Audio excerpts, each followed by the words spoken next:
Hallelujah. ನಿಮ್ಮನ್ನ ಆಶೀರ್ವದಿಸಲಿ. Amen. ಎಷ್ಟು ಜನ ಸುಮ್ಮೀರಾ? ಆಮೆನ್.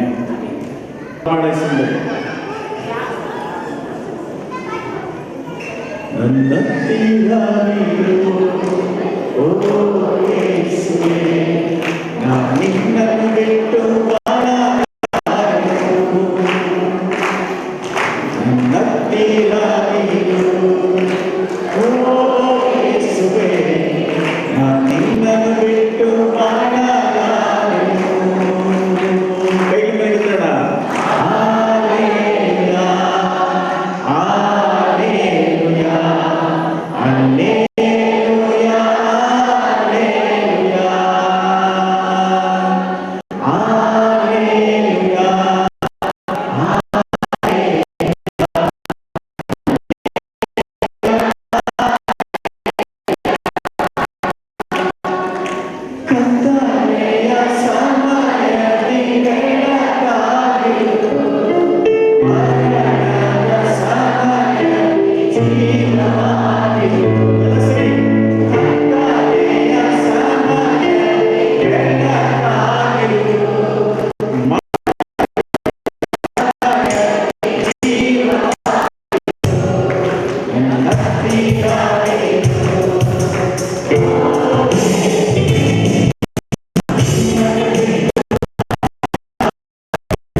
ಸಂಡೇ ಸ್ಕೂಲ್ ಮಕ್ಕಳು 1ರಿಂದ 10ನೇ ಕ್ಲಾಸ್ವರೆಗೂ ಇರುವಂಥ ಎಲ್ಲರೂ ಸಂಡೇ ಸ್ಕೂಲ್ ಹೋಗ್ಬೋದು.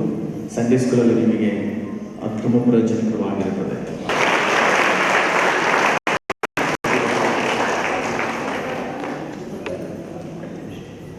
ಈ ಬೆಳಗಿನ ಸಮಯದಲ್ಲಿ ನಿಮ್ಮ ಮಧ್ಯದಲ್ಲಿ ಇರುವ ಸಂತೋಷಕರ ವಿಚಾರ. I came to this church 4 years back. ಈ ಒಂದು ಸಭೆಗೆ ನಾನು 4 ವರ್ಷ ಹಿಂದೆಗಡೆ ನಾನು ಬಂದಿದ್ದೆ.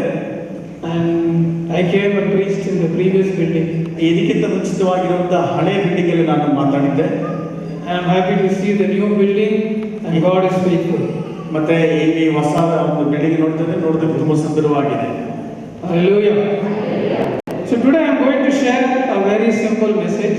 ಈ ದಿನ ನಾನು ನಿಮ್ಮ ಮಧ್ಯದಲ್ಲಿ ಒಂದು ಸಣ್ಣ ಒಂದು ಸಂದೇಶವನ್ನು ಹಂಚಿಕೊಳ್ತೇನೆ. Today's message is a very practical message.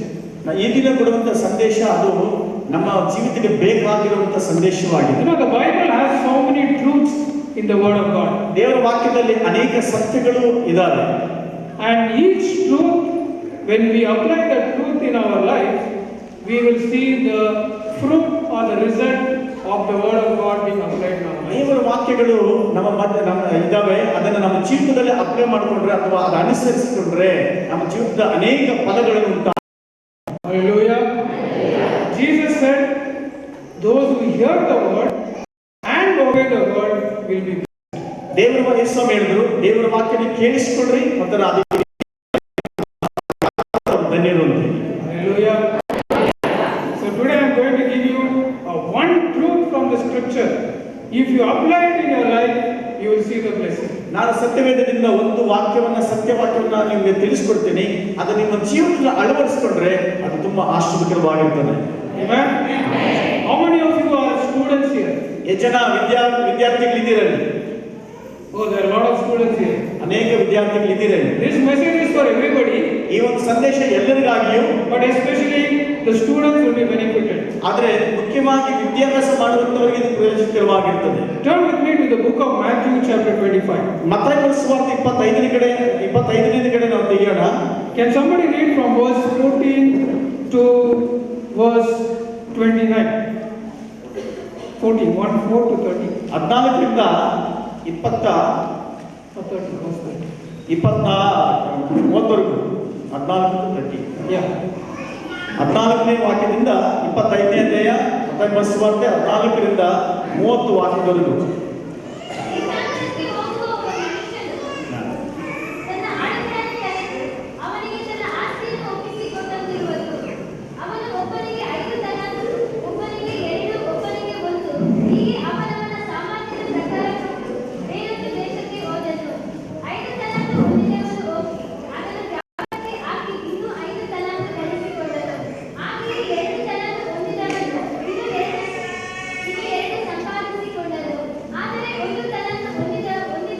ಒಬ್ಬೊಬ್ಬರು ಒಂದೊಂದು ವಾಕ್ಯವನ್ನು ಓದಿ ಫಾಸ್ಟ್ ಆಗಿ.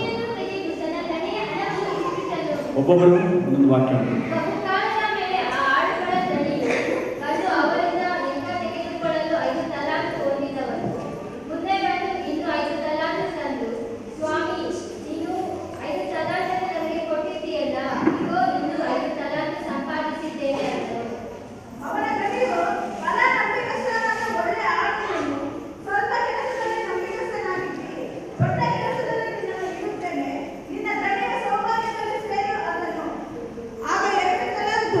ಹೊಂದಿದವನು ಮುಂದೆ ಬಂದು, ಸ್ವಾಮಿ, 2 ತಲಾಂತು ನನಗೆ ಒಪ್ಪಿಸಿದ್ದೀಯಲ್ಲ, ಇಗೋ ಇನ್ನು 2 ತಲಾಂತು ಸಂಪಾದಿಸಿದ್ದೇನೆ ಅಂದನು.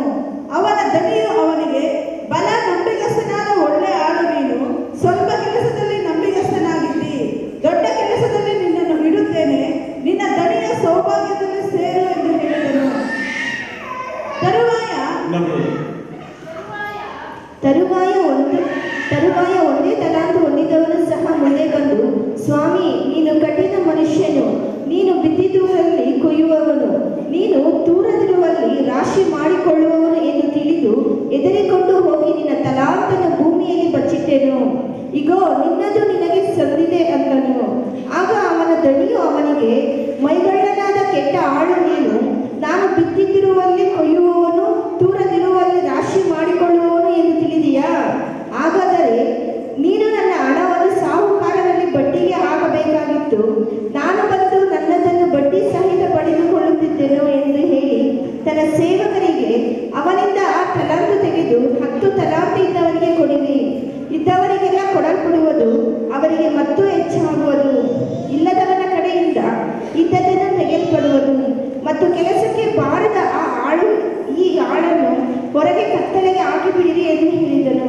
ಅಲ್ಲಿ ಗೋಳಾಟವು, ಕಟಕಟನೆಯು, ಹಳ್ಳು ಕಡಿಯೋಣವು ಇರುವವು. Amen. Amen. Here we see a a parable which Jesus told the disciples. ಯೇಸು ಕ್ರಿಸ್ತನು ತನ್ನ ಶಿಷ್ಯರಿಗೆ ಯೇಸು ಸ್ವಾಮಿ ಹೇಳಿದಂತಹ ಒಂದು ಸಾಮ್ಯವನ್ನು ನೋಡ್ತೀವಿ ಇಲ್ಲಿ. To one person God gave, the master gave 5 talents. ಒಬ್ಬ ಯಜಮಾನ ಒಬ್ಬ ವ್ಯಕ್ತಿಗೆ ಒಬ್ಬ ಆಳಿಗೆ 5 ತಾಲಂತನ್ನು ಕೊಟ್ಟಿದ್ದಾರೆ. To another servant he gave 2 talents. ಇನ್ನೊಬ್ಬರಿಗೆ 2 ತಾಲಂತನ್ನು ಕೊಟ್ಟಿದ್ದಾರೆ. And to another servant he gave 1 talent. ಇನ್ನೊಬ್ಬರಿಗೆ 1 ತಾಲಂತನ್ನು ಕೊಡಲ್ಪಟ್ಟಿದೆ. And we read from the scriptures, ಈ ವಾಕ್ಯವನ್ನು ಓದುವಾಗ a person who received 5 talents, he worked hard, he made 5 more talents and gave to the master and said, you gave me 5, now I am giving back 10 to you. ಇಲ್ಲಿ ಆ ಯಜಮಾನನು ಕೊಟ್ಟಂತ 5 ತಲಂತನ್ನ ಅವನು 5ನ್ನ 5 ಹೆಚ್ಚಾಗಿ ಮಾಡಿ ಯಜಮಾನಿಗೆ ಹೇಳ್ತಿದ್ದಾನೆ, ನೀವು 5 ನನಗೆ ಕೊಟ್ರಿ, ಈಗ ನಾನು ನಿಮ್ಗೆ 10 ಕೊಡ್ತಾ ಇದ್ದೀನಿ ಅಂತ ಹೇಳಿ. The other person who got 2 talents, he worked hard, earned 2 more talents and gave back to the master and said, master, you gave me 2, now I am giving 4 back to you. ಎರಡನೇವನು ಹೇಳ್ತಿದ್ದಾನೆ, ಯಜಮಾನ್ರೆ ನೀವು ನನಗೆ 2 ತಾಲಂತನ್ನು ಕೊಟ್ರಿ, ನಾನು ಕಷ್ಟಪಟ್ಟು ದುಡಿದು ಬೆಳೆದಿದ್ದೇನೆ, ಈಗ 2 ಆಗಿ 4 ತಾಲಂತನ್ನು ವಾಪಸ್ ಕೊಡ್ತಿದ್ದೀನಿ ಅಂತ ಹೇಳಿ. But the servant who received 1 talent, ಆದರೆ ಒಬ್ಬ 1 ತಾಲಂತನ್ನು ಹೊಂದಿಕೊಂಡಂತಹ ಒಂದು ಕೂಲಿಯಾಳು, the Bible says, ಬೈಬಲ್ ಹೇಳುತ್ತೆ, he went and hid his talent. ಅವನು ಆ ತಾಲಂತನ್ನ ಭೂಮಿಯಲ್ಲಿ ಮುಚ್ಚಿಟ್ಟ ಅಂತ ನಾವು ನೋಡ್ತೀವಿ. And when the master came back to take account from him, ಆ ಮಾಸ್ಟರ್ ಬಂದು ಕೇಳುವಾಗ he went and gave back the talent, said, master, you gave me 1 talent, now I am giving back the talent which you gave me. ಆ ಯಜಮಾನನಿಗೆ ಬಂದು ಹೇಳ್ತಿದ್ದಾರೆ, ನೀನು ಒಂದೇ ಮಾತ್ರ ನಾನು ಕೊಟ್ಟಿದ್ದೆ, ನಾನು ಮುಚ್ಚಿಟ್ಟಿದ್ದೆ, ಈಗ ನಾನು ಒಂದನ್ನು ವಾಪಸ್ ಕೊಡ್ತೀನಿ ಅಂತ ಹೇಳ್ತಿದ್ದಾರೆ. And the Bible says the master was not happy with the servant because he didn't do anything with what the talent that was given to him. ಯಜಮಾನನು ಹೇಳ್ತಿದ್ದಾನೆ, ಯಜಮಾನನ ಆ ಒಂದು ಒಬ್ಬನ ವಿಚಾರದಲ್ಲಿ 1 ತಾಲಂತ ವಿಚಾರದಲ್ಲಿ ತೃಪ್ತಿ ಇಲ್ಲ, ಆ ತೃಪ್ತಿ ಇಲ್ಲದ ಕಾರಣ ಅಂತ ಹೇಳ್ತಿದ್ದಾನೆ, He was not happy with him. ಆತನ ವಿಚಾರದಲ್ಲಿ ಸಂತೋಷ ಇಲ್ಲ. So what I want to bring the truth in this parable is, ಇಲ್ಲಿ ಈ ಒಂದು ಸಾಮ್ಯದಲ್ಲಿ ಒಂದು ಸಂದೇಶ ಏನಪ್ಪ ಅಂದ್ರೆ, God has given everyone has some talents. ದೇವರು ಪ್ರತಿಯೊಬ್ಬರಿಗೂ 1 ತಾಲಂತನ್ನು ಕೊಡಲ್ಪಟ್ಟಿದೆ. Hallelujah. God is expecting and waiting and watching what you are going to do with the talent He has given you. ನಿಮಗೆ ಕೊಡಲ್ಪಟ್ಟಂತಹ ತಾಲಂತನ್ನ ಯಾವ ರೀತಿ ಹೇಗೆ ನೀವು ಮಾಡುತ್ತಿದ್ರೆ ದೇವರು ಗಮನಿಸ್ತಾ ಇದ್ದಾನೆ. Many times when we read stories in the Bible, we read it as a story, but this is not only a story. It reflects each and every one. Bible ಓದುವಾಗ ಇದು ಕಥೆಯ ರೂಪದಲ್ಲಿ ಇದೆಯಲ್ಲ ಅಂತ ಹೇಳಿ ಸುಮ್ಮನೆ ಆಗ್ಬಿಡ್ತೀವಿ. ಅದಲ್ಲ, ಅದರಲ್ಲಿ ದೇವರ ಒಂದು ರಹಸ್ಯ ನಮಗಾಗಿ ಮಾತಾಡಲ್ಪಟ್ಟಂತಾಗಿ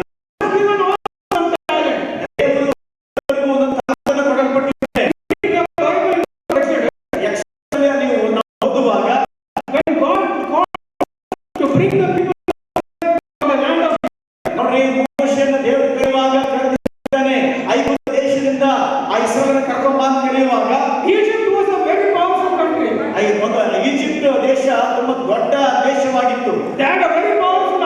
ಅದು ದೊಡ್ಡ ಒಂದು ಶಕ್ತಿಯನ್ನು ಹೊಂದಿದಂತಹ ಮಿಲಿಟರಿ ಹೊಂದಿದಂತಹ ಒಂದು ರಾಜ್ಯ.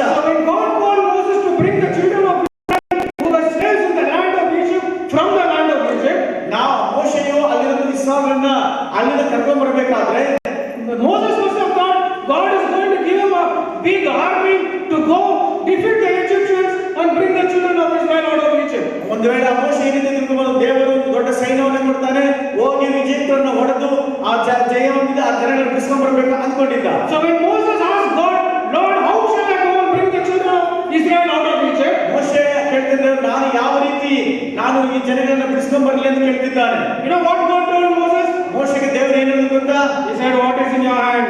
ನಿನ್ನ ಕೈಯಲ್ಲಿ ಏನಿದೆ? What is in your hand? ನಿನ್ನ ಕೈಯಲ್ಲಿ ಏನಿದೆ? He said, Lord, only one rod is there in my hand. ಅವರ ಮೋಶೆ ಹೇಳಿದ, ನನ್ನ ಕೈಯಲ್ಲಿ ಬರೀ ಕೋಲು ಮಾತ್ರ ಇದೆ. Can you imagine? God is telling you can defeat the mighty army of Egypt with a small stick. ದೇವರು ಮೋಶೆಗೆ ನಿನ್ನ ಕೈಯಿಂದ ಕೋಲಿನ ಮುಖಾಂತರ ಐಗುಪ್ತ ದೇಶದ ದೊಡ್ಡ ಸೈನ್ಯವನ್ನ ಆ ಒಂದು ಜಯಿಸ್ತಿ ಅಂತ ಹೇಳಿದ್ರು ದೇವರು. Hallelujah. Today God, many times we think I have nothing in my hand. ಅನೇಕ ಸಂದರ್ಭದಲ್ಲಿ ನಾವು ಸಹ ಹಿಂಗೆ ಅಂದ್ಕೊಳ್ತೀವಿ, ನನ್ನ ಕೈಯಲ್ಲಿ ಏನೂ ಇಲ್ಲ ಅಂತ. But God has given you a talent for each and every one of us. ಇಲ್ಲಿರುವ ಪ್ರತಿಯೊಬ್ಬರಿಗೂ ಒಬ್ಬೊಬ್ಬರಿಗೂ ದೇವರು ಒಂದು talent ತಲಂತನ್ನು ಕೊಡಲ್ಪಟ್ಟಿದೆ. And when we read in the Bible, Moses went with that rod. He did mighty miracles and delivered the people of Israel. ನಾವು ಬೈಬಲನ್ನು ಓದುವಾಗ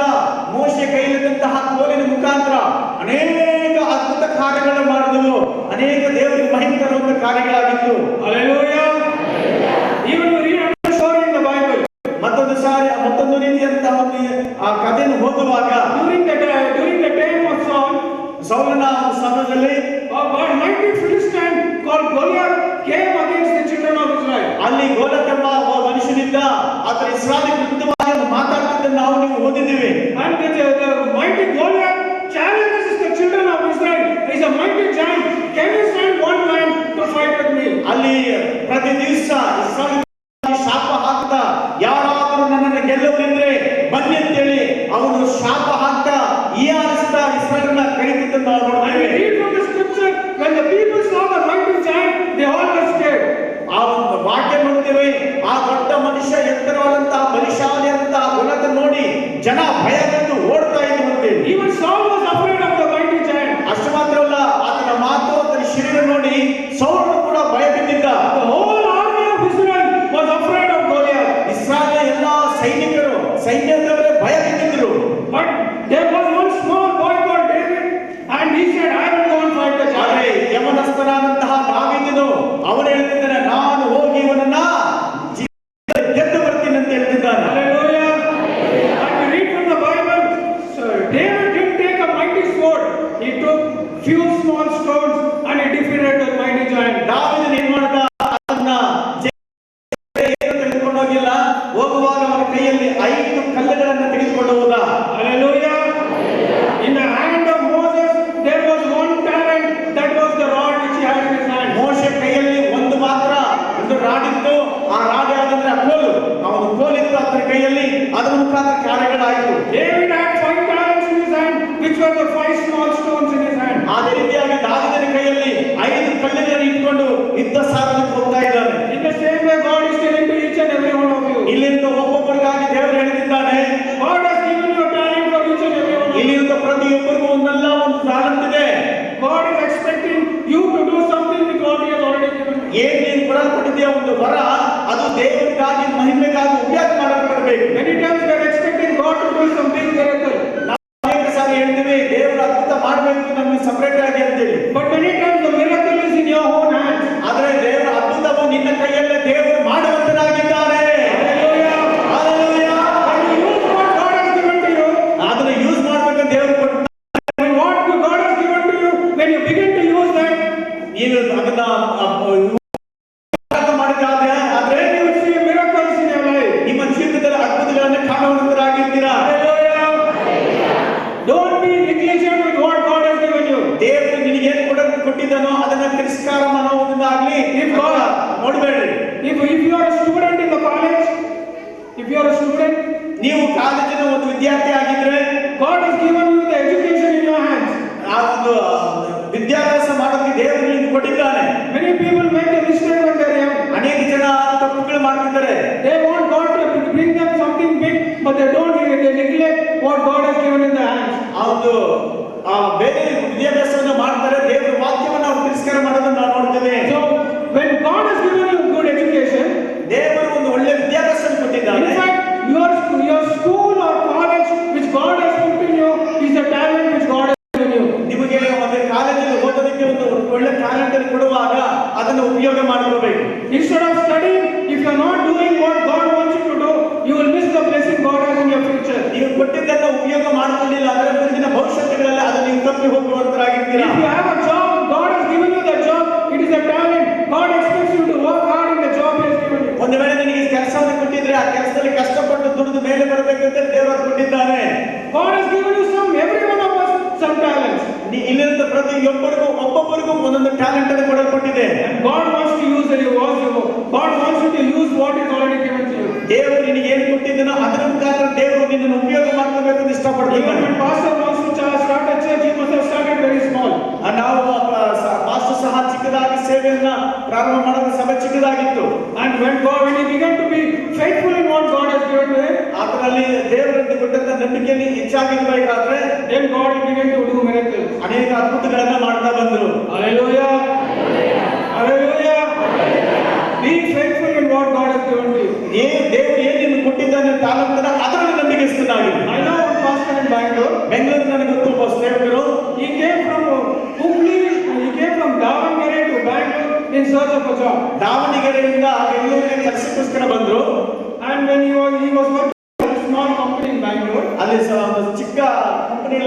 ಮಾಡ್ತಾ ಇದ್ರು. So in the evening he was free. ಸಂಜೆ ಟೈಮಲ್ಲಿ ಅದು ಫ್ರೀ ಆಗಿಲ್ಲ. So he was taking tuitions for some children to help them. ಅಲ್ಲಿ ಸಂಜೆ ಟೈಮಲ್ಲಿ ಮಕ್ಕಳಿಗೆ ಟ್ಯೂಷನ್ ನಿಂತ್ಕೊಳ್ತಾ ಇದ್ರು. So when he was taking tuition for the children, ಮಕ್ಕಳಿಗೆ ಮಾಡ್ತಿರ್ಬೇಕಾದ್ರೆ he started sharing the gospel to the children. ಆ ಮಕ್ಕಳಿಗೆ ಸುವಾರ್ತೆ ಹೇಳೋದು ಪ್ರಾರಂಭ ಮಾಡಿದ್ರು. And when the parents came, he again shared the gospel with the parents. ಆ ಒಂದು With the parents, he shared the gospel with the parents. ಆ ಒಂದು ಆ ಮಕ್ಕಳ ಮುಖಾಂತರ ಅವ್ರ ತಂದೆ ತಾಯಿಗಳು ಬಂದ್ರೆ ಅವ್ರಿಗೂ ಸಹ ಸುವಾರ್ತೆನೇ ಹೇಳಿದ್ರು. And some of them got saved. ಆ ಕೆಲವು ಅವರಲ್ಲಿ ರಕ್ಷಿಸಲ್ಪಟ್ಟರು. And when these people got saved, ಈ ಜನಗಳು ರಕ್ಷಿಸಲ್ಪಟ್ಟಾಗ they told the pastor, we don't have a church to go because we are all from non-Christian background. What shall we do? ನಾಲಿನ ರಕ್ಷಿಸಲ್ಪಟ್ಟಂತರಲ್ಲ ಎಲ್ಲರೂ ಸಹ ಬೇರೆ ಅಂದ್ರೆ ಅನ್ಯ ಧರ್ಮದಿಂದ ಬಂದವರಾಗಿರೋದ್ರಿಂದ ಅವ್ರು ಕೇಳ್ತಾರೆ, ನಮಗೆ ಸಭೆ ಗೊತ್ತಿಲ್ಲ, ಸಭೆ ಇಲ್ಲ, ನಾವೇನ್ ಮಾಡಬೇಕು ಅಂತ ಕೇಳ್ತಿದ್ದಾರೆ. So near that place there was no Kannada church. ಅಲ್ಲಿ ನೋಡುವಾಗ ಇರೋ ಜಾಗದಲ್ಲಿ ಕನ್ನಡ ಸಭೆ ಇಲ್ಲ. So the pastor said, it's okay, Sunday morning we will gather in our house and will worship the Lord. ಆ ಪಾಸ್ಟರ್ ಹೇಳಿದ್ರು, ಆಯ್ತು ನಾವು ಭಾನುವಾರ ಬೆಳಿಗ್ಗೆ ನಮ್ಮ ಮನೆಯಲ್ಲಿ ಸೇರಿ ಪ್ರಾರ್ಥನೆ ಪ್ರಾರಂಭ ಮಾಡೋಣ, ಆರಾಧನೆ ಮಾಡೋಣ ಅಂತ ಹೇಳಿದ್ರು. So they started with few people worshiping the Lord in the house on Sunday morning. ಆ ಒಂದು ಮನೆಯಲ್ಲಿ ಸ್ವಲ್ಪ ಜನ ಸೇರಿ ದೇವರನ್ನ ಆರಾಧನೆ ಮಾಡೋಕೆ ಪ್ರಾರಂಭ ಮಾಡಿದ್ರು. Today they have a big church in the ಇವತ್ತು ಏನಾಗಿದೆ ಅಂದ್ರೆ ಅದು ದೊಡ್ಡ ಸಭೆಯಾಗಿ ಬೆಳೆದಿದೆ. Hallelujah. Hallelujah. Don't, if that pastor would have thought, what with these small children, what I will achieve? ಚಿಕ್ಕ ಸಭೆಯಲ್ಲಿ ನಾವೇನ್ ಮಾಡಕ್ಕಾಗುತ್ತೆ ಅಂತ ಪಾಸ್ಟರ್ ಹತ್ರ ಅಂದ್ಕೊಂಡಿದ್ರೆ, No, if he had thought just by taking tuition, what can I achieve? ಒಂದು tuition ಮುಖಾಂತರ ನಾನು ಏನ್ ಮಾಡಕ್ ಸಾಧ್ಯ ಅಂದ್ಕೊಂಡಿದ್ರೆ, If he had neglected those students, ಆ ಒಂದು ವಿದ್ಯಾರ್ಥಿಗಳನ್ನ ನೆಗ್ಲೆಕ್ಟ್ ಮಾಡಿದ್ರೆ they wouldn't have got saved. ಅವ್ರು ಯಾರು ಸಹ ರಕ್ಷಿಸಲ್ಪಡ್ತಾ ಇರ್ಲಿಲ್ಲ. Their parents wouldn't have got saved. ಮತ್ತೆ ಅವ್ರ ತಂದೆ ತಾಯಿಗಳು ಸಹ ರಕ್ಷಿಸಲ್ಪಡ್ತಾ ಇರ್ಲಿಲ್ಲ. And he wouldn't be pastoring a church today. ಇವತ್ತು ಆ ಸಭೆನೇ ಇರ್ತಾ ಇರ್ಲಿಲ್ಲ, ಮತ್ತೆ ಅವರು ಪಾಸ್ಟ್ ಆಗಿರ್ತಾ ಇರ್ಲಿಲ್ಲ. Hallelujah. This truth was applied in that pastor's life. ಈ ಒಂದು ಸತ್ಯ ಅವರ ಪಾಸ್ಟರ್ ಜೀವನದಲ್ಲಿ ಅವರು ಅಳವಡಿಸಿಕೊಂಡ್ರು. Because he applied this truth in his life, ನಾವು ದೇವರ ವಾಕ್ಯವನ್ನ ನಾವು ಜೀವಿತ ಅಳವಡಿಸಿಕೊಳ್ಳುವಾಗ then we can see the miracles which God is going to do in ಆ us. ದೇವರ ಮಹತ್ ಕಾರ್ಯಗಳನ್ನ ನಮ್ಮ ಜೀವಿತದಲ್ಲಿ ನಾವು ಮಾಡುವಂತರಾಗಿರ್ತೀವಿ. Even even when Jesus was here on earth, ಅದು ಈ ಭೂಮಿ ಮೇಲೆ ಯೇಸು ಕ್ರಿಸ್ತನಿದ್ದ ಕಾಲದಲ್ಲಿ one day when he was preaching to the crowd, ಆ ಒಂದು ಗುಂಪಿನ ಮಧ್ಯದಲ್ಲಿ ಪ್ರಸಂಗ ಮಾಡ್ತಿರ್ಬೇಕಾದ್ರೆ they said there is no bread, ಅಲ್ಲಿ ರೊಟ್ಟಿ ಇಲ್ಲ, there is no food to serve the people. ಅಲ್ಲಿ ಮಕ್ಕಳಿಗೆ ಕೊಡೋದಕ್ಕೆ ಏನೂ ಇಲ್ಲ ಊಟ. The disciples said, we don't have so much money to buy food for all these people. ಶಿಷ್ಯರು ಬಂದು ಕೂಡ ಹೇಳ್ತಾರೆ, ನಮ್ಮ ಹತ್ರ ದುಡ್ಡು ಕೂಡ ಇಲ್ಲ ಇಷ್ಟು ಜನಕ್ಕೆ ನಾವು ಊಟ ತೆಗೆದುಕೊಂಡು ಬರೋದಕ್ಕೆ ಅಂತ. So Jesus asked the disciples, ಯೇಸು ಶಿಷ್ಯರನ್ನ ಕೇಳಿದ್ರು, what is there in your hand? ನಿಮ್ಮ ಕೈಯಲ್ಲಿ ಏನಿದೆ? What is there in your hand? ನಿಮ್ಮ ಕೈಯಲ್ಲಿ ಏನಿದೆ? They said only 5 loaves of bread. ಅವ್ರು ಹೇಳಿದ್ರು, ನಮ್ಮ ಹತ್ರ ಕೇವಲ 5 ರೊಟ್ಟಿ 2 ಮೀನು ಮಾತ್ರ ಇದೆ. Jesus said, you bring that to me. ದೇವರು ಹೇಳಿದ್ರು, ಅದನ್ನ ನಾನು ಬಳಿ ತೆಗೆದುಕೊಂಡು ಬನ್ರಿ. And when they brought that, only the 5 loaves and 2 fishes to the hands of Jesus, 5 ರೊಟ್ಟಿ 2 ಮೀನನ್ನ ಯೇಸು ಕ್ರಿಸ್ತನ ಕೈ ಕೊಟ್ಟಾಗ the Bible says Jesus multiplied and fed more than 5,000 people, and they all were fully fed. ಅಲ್ಲಿ ವಾಕ್ಯ ನೋಡ್ತೀವಿ ನಾವು, 5 ರೊಟ್ಟಿ 2 ಮೀನನ್ನ ಪ್ರಾರ್ಥನೆ ಮಾಡಿದ ನಂತರ ಅವರು 5,000 ಜನಕ್ಕೆ ಊಟ ಕೊಟ್ಟರು ಅಂತ ಹೇಳಿ. Amen. Hallelujah. Don't, what you have in your hand is the miracle that God will do in your life now. ನಿಮ್ಮ ಹತ್ರ ಏನಿದೆಯೋ ಅದನ್ನ ಇಟ್ಕೊಂಡು ವಿಶ್ವಾಸದಿರಿ, ದೇವರು ನಾಳೆ ಅದ್ಭುತ ಕಾರ್ಯಗಳನ್ನ ಮಾಡುವಂತನಾಗಿದ್ದಾನೆ. Hallelujah. There was a man of God in America. ಅಮೆರಿಕದಲ್ಲಿ ಒಬ್ಬ ದೇವರ ಸೇವಕನಿದ್ದಾನೆ. So he finished Bible college training. ಅಲ್ಲಿ ಬೈಬಲ್ ಕಾಲೇಜ್ ಥಿಯರಿನ ಮುಗಿಸಿದ. So after he finished the Bible college training, ಆ ಬೈಬಲ್ ಕಾಲೇಜಿನ ಟ್ರೈನಿಂಗ್ ಮುಗಿದ ನಂತರ what do people do after Bible college training? Bible college ಮುಗಿದ ಮೇಲೆ ಜನಗಳು ಏನು ಮಾಡ್ತಾರೆ? ಸಹಜವಾಗಿ They will go and work as a pastor, pastor ಆಗಿ ಕೆಲಸ ಮಾಡ್ತಾರೆ, or they will go and start a church, ಇಲ್ಲಾಂದ್ರೆ ಬೇರೆ ಕಡೆ ಹೊಸದಾಗಿ ಸಭೆ ಸ್ಟಾರ್ಟ್ ಮಾಡ್ತಾರೆ, or they will go and start ministry by traveling to different places. ಬೇರೆ ಬೇರೆ ಹಳ್ಳಿ ಜಾಗಗಳಲ್ಲಿ ಹೋಗಿ ಸೇವೆಯನ್ನು ಪ್ರಾರಂಭ ಮಾಡಕ್ಕೆ ಸಾಧ್ಯ ಆಗುತ್ತೆ. But this pastor, what he decided is, he said, instead of just doing what other people are doing, let me seek God and see what God will tell me to do. ಬೇರೆಯವರು ಏನು ಮಾಡ್ತಾರೋ ಅದನ್ನು ಮಾಡ್ತೀರಾ, ದೇವರು ಏನ್ ಹೇಳ್ತಾನೋ ಅದನ್ನೇ ಮಾಡಂತ ಕಾಯ್ತಾ ಇದ್ರಿ pastor. So he was fasting and praying and seeking God. ಈ ಪಾಸ್ಟರ್ ಉಪವಾಸ ಇದ್ದು ಪ್ರಾರ್ಥನೆ ಮಾಡಿ ಇರ್ತಾ ಇದ್ರು. This is a very important principle in the Bible. Bible ಅಲ್ಲಿ ತುಂಬಾ ಮುಖ್ಯವಾದಂತ ಭಾಗ ಇದು. Many times when we are asking people advice, or we are copying what others are doing and we are doing something. ನಮಗೆ ಅನೇಕ ಜನ ಏನ್ ಮಾಡ್ತಾರೆ ಅಂದ್ರೆ, ಇವರು ಏನಾದ್ರೂ ಮಾಡಬೇಕಾದ್ರೆ ಬೇರೆಯವರು ಏನ್ ಮಾಡಿದ್ರು ಅದನ್ನ ನೋಡಿ, ಬೇರೆ ಪಾಸ್ಟರ್ನ ಬೇರೆ ವಿಶ್ವಾಸಿಗಳ ಸಭೆ ನೋಡಿ ಕಾಪಿ ಮಾಡ್ತಾರೆ. But this pastor was seeking God, Lord, what is your will for my life? ಆದ್ರೆ ಈ ಪಾಸ್ಟರ್ ಏನ್ ಮಾಡ್ತಿದ್ರು ಅಂದ್ರೆ, ಬೇರೆ ಪಾಸ್ಟರ್ ಕಾಪಿ ಮಾಡ್ತಾ ಇಲ್ಲ, ಚರ್ಚಿಗೆ ಕಾಪಿ ಮಾಡ್ತಾ ಇಲ್ಲ. ದೇವರೇ, ನಾನು ನಿಮ್ಮ ಚಿತ್ತಾನುಸಾರ ಏನು ಮಾಡಬೇಕು ಅಂತ ಹೇಳಿ ಅದನ್ನ ಪ್ರಾರ್ಥನೆ ಕಾಯ್ತಾ ಇದ್ದ. This person whom I am talking about is Pat Robertson in America, who has died and gone home to be with the Lord. ಇವರು ಯಾರಂದ್ರೆ ರಾಬರ್ಟ್ಸನ್ ಅಂತ ಹೇಳಿ ಒಬ್ಬ ದೇವರ ಸೇವಕರ, ಈಗಾಗಲೇ ಆತನು ಸೇವೆ ಮುಗಿಸಿ ದೇವರ ಸನ್ನಿಧಾನದಲ್ಲಿ ಸೇರ್ಕೊಂಡಿದ್ದಾರೆ. The story I am telling you is something in 1950s or 1960s. ನೋಡಿ, 1950 ಮತ್ತು 1960 ಇಸ್ವಿಯಲ್ಲಿ ನಡೆದಂತ ಕಾರ್ಯಗಳ ಕುರಿತಾಗಿ ನಾನು ನಿಮ್ಮ ಹತ್ರ ಮಾತಾಡ್ತಿದ್ದೀನಿ. That time there were TVs in all over America. Every family had a television at home. ಅಲ್ಲಿ ಆ ಒಂದು ಸಂದರ್ಭದಲ್ಲೇ ಅಮೆರಿಕದಲ್ಲಿ ಎಲ್ಲರ ಮನೆಯಲ್ಲಿ ಟಿವಿ ಇತ್ತು. So when he was praying and seeking the Lord, ಆತನ ಪ್ರಾರ್ಥನೆ ಮಾಡಿ ದೇವರನ್ನು ಹುಡುಕೋದು ಪ್ರಾರಂಭ ಮಾಡಿದಾಗ God told him to start one Christian television station. ಅವರಿಗೆ ದೇವರು ಮಾತಾಡಿದ್ರು, ನೀನು ಕ್ರೈಸ್ತವ ಟಿವಿ ಚಾನೆಲ್ ಅನ್ನು ಪ್ರಾರಂಭ ಮಾಡುವಂತೆ. Till then there was no Christian television station in anywhere in the world. ಅಲ್ಲಿವರೆಗೂ ಕ್ರಿಶ್ಚಿಯನ್ ಟೆಲಿವಿಷನ್ ಅಥವಾ ಟಿವಿಯನ್ನ ಯಾರು ಪ್ರಾರಂಭ ಮಾಡಿರಲಿಲ್ಲ. So he believed God that he will go and start the Christian television. ಆತನ ದೇವರನ್ನು ನಂಬಿದ್ದ, ಆತನ ಮಾತನ್ನು ನಂಬಿದ್ದ. So he decided he is going to start Christian television network. ಆ ದೇವರು ಹೇಳಿದ ಮೇಲೆ ಆತನು ಆ ಒಂದು ಸುವಾರ್ತೆಗೋಸ್ಕರ ಅದು ಕ್ರಿಶ್ಚಿಯನ್ ಟಿವಿ ಚಾನೆಲ್ ಅನ್ನು ಪ್ರಾರಂಭ ಮಾಡಿದ. So but he doesn't have any money. ಆದ್ರೆ ಆತನ ದುಡ್ಡಿಲ್ಲ. So he was wondering, what should I do? ನಾನು ಏನ್ ಮಾಡಬೇಕು ಅಂತ ಹೇಳಿ ಅಲ್ದಾಡ್ತಿದ್ದಾರೆ. That time he read this story in the Bible. ಆವಾಗ ಬೈಬಲ್ ಈ ಒಂದು ವಾಕ್ಯ ಭಾಗವನ್ನು ಓದಿದ್ರು. Use what you have. ಏನ್ ನಿಮ್ಮ ಹತ್ರ ಏನಿದೆ ಅದನ್ನು ಉಪಯೋಗ ಮಾಡಿ. That time he had only $5 in his hand. ಆ ಟೈಮಲ್ಲಿ ಆತನ ಕೈಯಲ್ಲಿ ಬರೀ $5 ಮಾತ್ರ ಇತ್ತು. $5. $5 ಮಾತ್ರ ಇತ್ತು. So he went to the bank. Bank ಹೋದ. He said, we went and told the bank person, I want to start a company account because I'm going to start a TV station. ಆ ಒಂದು bank manager ಹತ್ರ ಹೋಗಿ ಹೇಳಿದ್ರು, ನಾನೊಂದು TV channel ಪ್ರಾರಂಭ ಮಾಡ್ತಾ ಇದ್ದೀನಿ, ನನ್ನ ಟಿವಿ ಚಾನಲ್ಗೆ ಒಂದು ಅಕೌಂಟ್ ಬೇಕು, ಟ್ರಸ್ಟ್ ಅಕೌಂಟ್ ಬೇಕು ಅಂತ ಕೇಳಿದ್ರು. So the bank lady said, wow, that's very good. We don't have a TV station, Christian TV station. Okay, we'll be happy for you to open an account in our bank.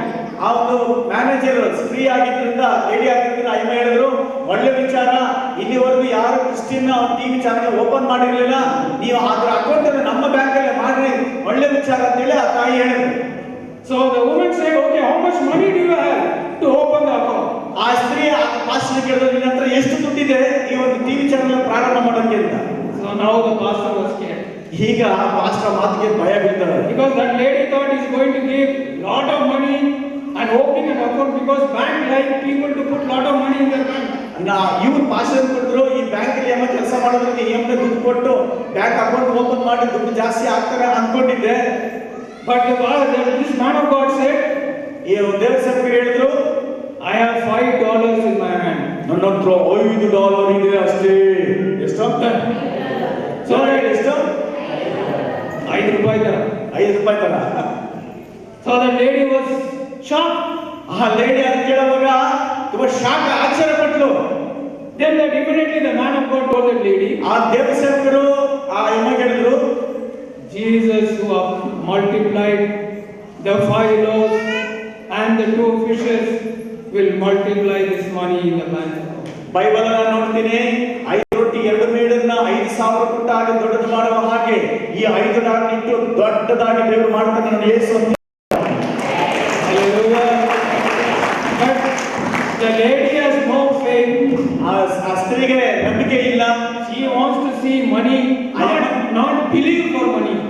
ಅಮ್ಮ ಕಣ್ಣಾರ ಹಣವನ್ನು ನೋಡ್ಬೇಕು, ಯಾವ್ದನ್ನು ನಂಬ್ತಾ ಇಲ್ಲಮ್ಮ.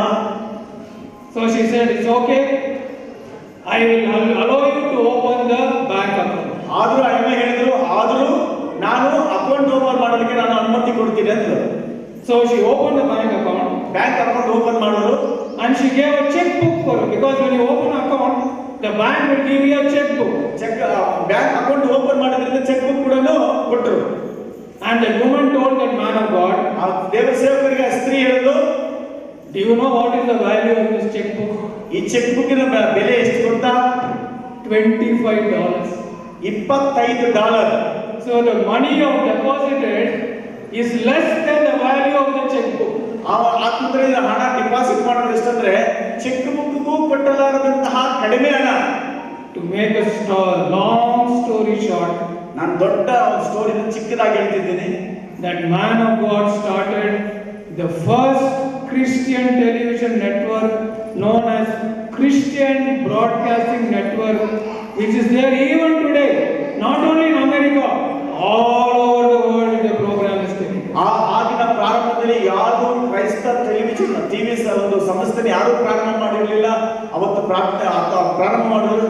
ಇವತ್ತು America ಮಾತ್ರ ಅಲ್ಲ, ಇಡೀ ಪ್ರಪಂಚವೆಲ್ಲ ಆ ಒಂದು ಚಾನಲ್ ಕೆಲಸ ಮಾಡ್ತಾ ಇದೆ. Hallelujah. With $5 he couldn't buy a television, but because he was faithful, he knew the principle, he worked hard, God helped him to build a TV station. ಏನು ಮಾಡಕ್ಕಾಗಲ್ಲ, ಟಿವಿ ಕೂಡ ಕೊಟ್ಕೊಳಕ್ಕಾಗಲ್ಲ, ಆದ್ರೆ ನಂಬಿಕೆ ಅವನಲ್ಲಿತ್ತು. ಆ ನಂಬಿಕೆ ಇದ್ದಿದ್ರಿಂದ $5 ಇವತ್ತು ಇಡೀ ಪ್ರಪಂಚವೆಲ್ಲ ಕ್ರೈಸ್ತ ಚಾನಲ್ ಬರ್ತಾ ಇದೆ. Hallelujah. Don't despise what God has given to you. ನಿಮಗೆ ಕೊಡಲ್ಪಟ್ಟದ್ದನ್ನ ನೀವು ನಿರಾಕರಿಸಬೇಡಿ ಅಥವಾ ನೆಗ್ಲೆಕ್ಟ್ ಮಾಡಕ್ ಹೋಗ್ಬೇಡಿ. If you are a student, ನೀವು ವಿದ್ಯಾರ್ಥಿ ಆಗಿದ್ರೆ don't neglect your studies. ನಿಮ್ಮ ವಿದ್ಯಾಭ್ಯಾಸವನ್ನ ನೆಗ್ಲೆಕ್ಟ್ ಮಾಡಕ್ ಹೋಗ್ಬೇಡ್ರಿ, ತಾತ್ಸಾರ ಮಾಡೋದನ್ನ ನೋಡ್ಬೇಡ್ರಿ. Don't think, oh, this is not important. ಇದೇನು ದೊಡ್ಡ ವಿಷಯ ಅಲ್ಲ, ತುಂಬಾ ಮುಖ್ಯವಲ್ಲ ಅಂತ ತಿಳ್ಕೋಬೇಡ್ರಿ. God has given the talent to you. ಪ್ರತಿಯೊಬ್ಬರಿಗೂ ದೇವರು ಟ್ಯಾಲೆಂಟ್ ಅನ್ನು ಕೊಡಲ್ಪಟ್ಟಿದೆ. Many people say, oh, I am not interested in education. Maybe I'll do ministry. I won't study seriously. ಒಂದು ಕೆಲವರು ಹೇಳ್ತಾರೆ, ನನಗೆ ವಿದ್ಯಾಭ್ಯಾಸ ಮಾಡೋಕೆ ಇಂಟ್ರೆಸ್ಟ್ ಇಲ್ಲ, ನಾನು ಇನ್ನೂ ನನಗೆ ಓದಕ್ಕೆ ಇಷ್ಟ ಇಲ್ಲ, ನಾನು ಸೇವೆ ಮಾಡ್ತೀನಿ ಅಂತ ಕೆಲವರು ಹೇಳ್ತಾರೆ. If you are not faithful in the education God has put to you, what guarantee is you will be faithful in the ministry God? ನಿನಗೆ ದೇವರು ಕೊಟ್ಟಂತಹ ಆ ಒಂದು ನಂಬಿಕೆ ಸ್ಕೂಲ್ ಅಥವಾ ಕಾಲೇಜಲ್ಲಿ ಸರಿಯಾಗಿ ಓದಕ್ಕಾಗಿಲ್ಲ ಅಂದ್ರೆ ಸೇವೆಯಲ್ಲಿ ಬಂದು ಏನ್ ಮಾಡ್ತೀಯಾ? Will you be faithful there? ಇನ್ನು ಅದು ನಂಬಿಕೆಸ್ಥರಾಗಿದ್ದೀರಾ? You won't be faithful there. ನೀನು ನಂಬಿಕೆಸ್ಥರಲ್ಲ. And God will not give you that opportunity. ನೀನು ದೇವರಿಗೆ ಅವಕಾಶ ಕೊಡೋದಿಲ್ಲ. Because you will tell, you are not faithful in this, why should I give you this? ನಿನಗೆ ಕೊಡಲ್ಪಟ್ಟಿದ್ರೆ ನೀನು ನಂಬಿಕೆಸ್ಥರಾಗಿಲ್ಲ, ಅದರಿಂದ ನೀನು ಇನ್ನೊಂದು ಕೊಡೋಕೆ ಸಾಧ್ಯವಿಲ್ಲ. Maybe God has given you a small ministry, but you are not being faithful. You are expecting God to give you a big ministry. Why should I give?